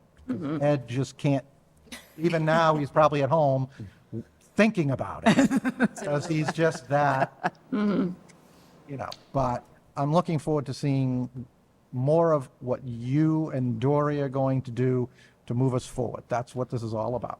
Thank you. And Yes, if I may, Madam Chair. I also would like to commend the board because one of the things that this exercise did is it provided department heads with information they weren't necessarily given before. And some department heads had never seen any of these balances. So it's important that not only do we work with the board, but we work closer with our department heads to let them know where they are at with their projects in addition. So I think there's a few different policies here we'll be working on, all leading up to the same thing though. So thank you. good. Thank you very much. Oh, go ahead. If you don't mind, and actually, I think this is a good time too, because we're coming towards the end of the fiscal year. Yeah. And I sent out the year-end memo, and a lot of people are asking me about articles that they have left over from previous years, and they have to fill out a sheet for me and explain, what they need the money to be carried over for and when they're going to expend it. Good. And I'm, as the years, as they continue to be there and as the years go by, I'm going to be like, are you really sure? Because we need to move towards, the goals of that, and I am going to look into, I believe we could do maybe like a capital project stabilization fund, something like that. yeah. That we could establish. That might have to go through town meeting, but that's okay. Absolutely. And maybe we could, move some of the more substantial balances into that, but I will report back on that. Thank you very much. And thank you. Thank you. Thank you. Thanks for staying for so long. Oh, you're welcome. Because I knew you got here early. And now, Thank you. thank you. So continuing on our agenda, we have departmental items. We're done with those. We're on select board. Select board general. We're on the, okay, we already got that. So we're on select board items. Madam Chair, I would make a motion that we move up item 11. C. C. Yep. Second. Okay, so we have a motion and a second to move up item 11C. All in favor? Aye. Opposed? Okay. Come on up, Ginger. Thank you. Also, thank you for waiting around for so long tonight. It's always a very long day for me. So, Question is, do you actually have to physically be here for this? I don't, but I figured I would just in case anybody had any questions. well, thank you. I appreciate that. Exactly. I appreciate Yeah. that as well. So we've been provided with a list of election workers to be reappointed. These are the people who work at the polls for our elections, Yes. for the town election, any primary elections, and any general elect. We always have a primary election, right? No, we don't always have a Oh, no, primary we election. don't. Okay. No, so this year, we only have the town election that we just had. Yep. In 2026, we will have the town election, and then we'll have a September and a November Okay. election. All right, thank you. Welcome. Does anyone have any questions? Motion, we reappoint. Second? Okay, You can't have questions, Todd. all right. Honestly, these people have been doing it for a number of years. My only question is we're reappointing them now. We're a year away from our next election, give or take. Are there going to be calls for more volunteers to support the elections, or is this it? So this is only going to be for the annual town election. This is just for May. This is just for May. So they have to be appointed, like a lot of the other stuff fiscally. So I have to appoint the ones for next May now. And then come the middle of next year, I'll be looking to appoint more. Okay. Because our, But come January, if you have 5 people that want to volunteer, you can come back to us and I absolutely can, yes. Okay, good. So we have a motion and a second to reappoint the election workers as listed on the page that's provided in our packet tonight. All in favor? Aye. Aye. Opposed? Thank you, Ginger. Thank you, guys. Thank you. Have a good night. Right. All right, so looking back at our agenda, let's take a look. Communications is not, we do not have any items under communications tonight. Under Select Board General items, we don't have any proclamations or recognitions, but we do have a gift acceptance. Yeah, let's get, okay. We have the town's received a gift of $1,000 from Savers Bank. That's very generous of them for the August 21st Aquanet concert in the park. Motion that we accept with gratitude and that a letter be prepared for the signature of the chair. Second. So we have a motion and a second. All in favor? Aye. Aye. Opposed? So, thank you. Looking, so do you want to talk about the town? We have town manager items next, and you can talk about how we table, Sure. right? Sure. Thank you. Thank you. Where are we? 12. Did we skip? Oh, we skipped 11D? 11. I thought we just did 11. 11D. 11D. Here it is. There's no It's on the 11D. new one. Oh, Okay, hold on. okay. Let's This just, is 11D right here. oh, for the viewers at home, okay. 11D under Select Board General Items, discussion and vote on holding a July 7th, 2025 meeting. I would suggest, and I think we just discussed the 21st. Is that correct? But Or is that a training? That's the training one? Through the chair, the reason we're making this recommendation for July 7th is we got a notification on Friday regarding one of the local business establishments who's trying to have a block party on July 12th. And they worked through police and fire, but didn't go through the DCG till next week. So either we have to tell them they cannot have the event, that it's, I guess, a big block party, or we can try to get their entertainment outside license done on a special meeting on Monday, July 7th. So that was the reason why there was a recommendation. So I would just have open meeting issues with it, but we don't have to vote on it. We're subject to the vote of the chair. So if everybody can make it on the 7th, let's just say we can make it on the 7th, and then Mrs. Kavanaugh will do what she has to do to get the meeting posted. all right, so we don't need a vote. Perfect. All right, but we did discuss it. Very good. So now we're on to town manager items. Thank you.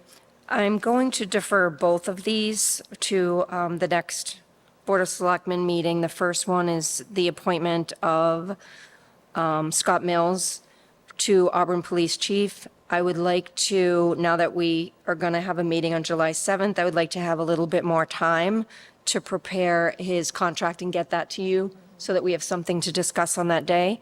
And I would also like to postpone CMRPC because I need to provide the board some resident information. It is not just appointments or delegates from the board, but necessarily, it's also residents. So there needs to be a little extra time for that one as well. Any questions? I just have one question for the CMRPC. Do we know when their next meeting is, and do our current delegates that I know planning board appoints 2 delegates, are our current delegates and alternates still recognized by them until we change? So I know I was just sworn in again, and I attended the June meeting and the quarterly meeting. There's other trainings and things, but the quarterly meeting wouldn't be again until the September.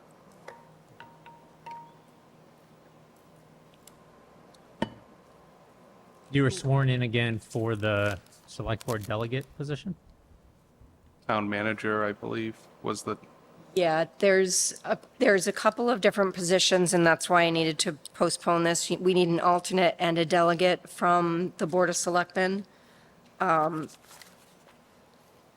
believe I was sworn in as a town manager appointee. Yes, Because I think in the paperwork, you're listed as our delegate. I'll look.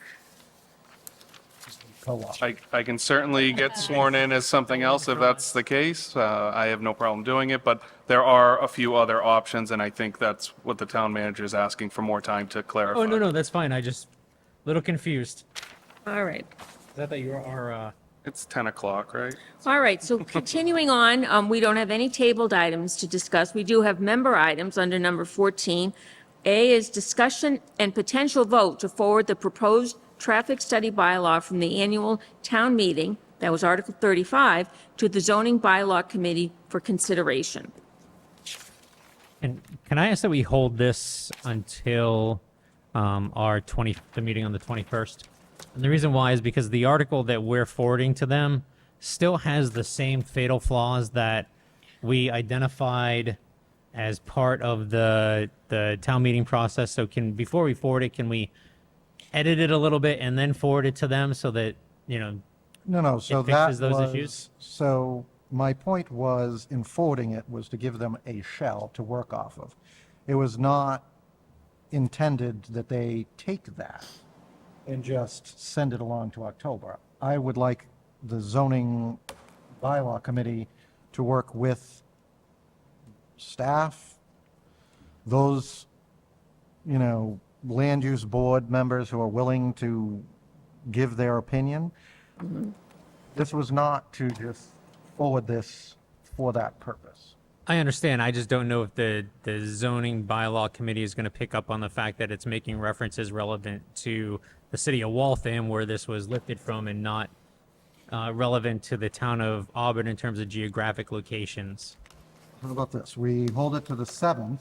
We unearth so I was going to make a motion that we include what we discussed, the minutes, to them. So unless you have something more that you want to No, discuss. that's fine. That's fine if we're going to include. I just don't want to. I don't want to send them down working on something and they might not pick up on it and come back to us and we go, it's the same No. fatal flaw. The reason that I wanted to bring it back is because of those issues, but we all seem to agree that it was worthy. I spoke to the town manager about it as well to see to gauge her professional opinion on it. And so if we're okay with it, I would make a motion that we forward it with the minutes of our meeting, once they're unearthed, to the zoning bylaw committee to make any revisions, work with, obviously, whomever they deem appropriate, and hopefully bring a improved and revised traffic study bylaw for the October, we'll just say the town meeting that we don't know the date, but it's in the fall sometime. The special town. Special. Yes. I will second that. Okay, we have a motion and a second. All in favor? Aye. Aye. Opposed? No. Okay. All right, so we have one other item under member items. Discussion potential vote to request town manager to solicit an RFP for town attorney services for both employment and general government. So this was discussed at the last meeting, but we didn't have the language to take a vote. So should hopefully just be a vote to, so I'm going to make a motion that the board requests town manager solicit an RFP for town attorney services for both employment and general government, and bring the recommendation to this board to appoint. To appoint or to? So according to the charter, we appoint the town manager, the town attorney, and the town accountant. So it would be our appointment, though she makes a recommendation. Okay, The differ is for department head, she appoints and we ratify. gotcha. Thank you. So I guess I have a question on the RFP. who defines what's in that? And what are we asking for them to select? Like, are we just going, hey, we want your best price on whatever, or do we actually know what So service? RFPs, you do not know the price until you've scored their proposals. So we ask a series of, we provide them with a scope of services that we want, and then they demonstrate that they can meet or exceed that, and they talk about their experience.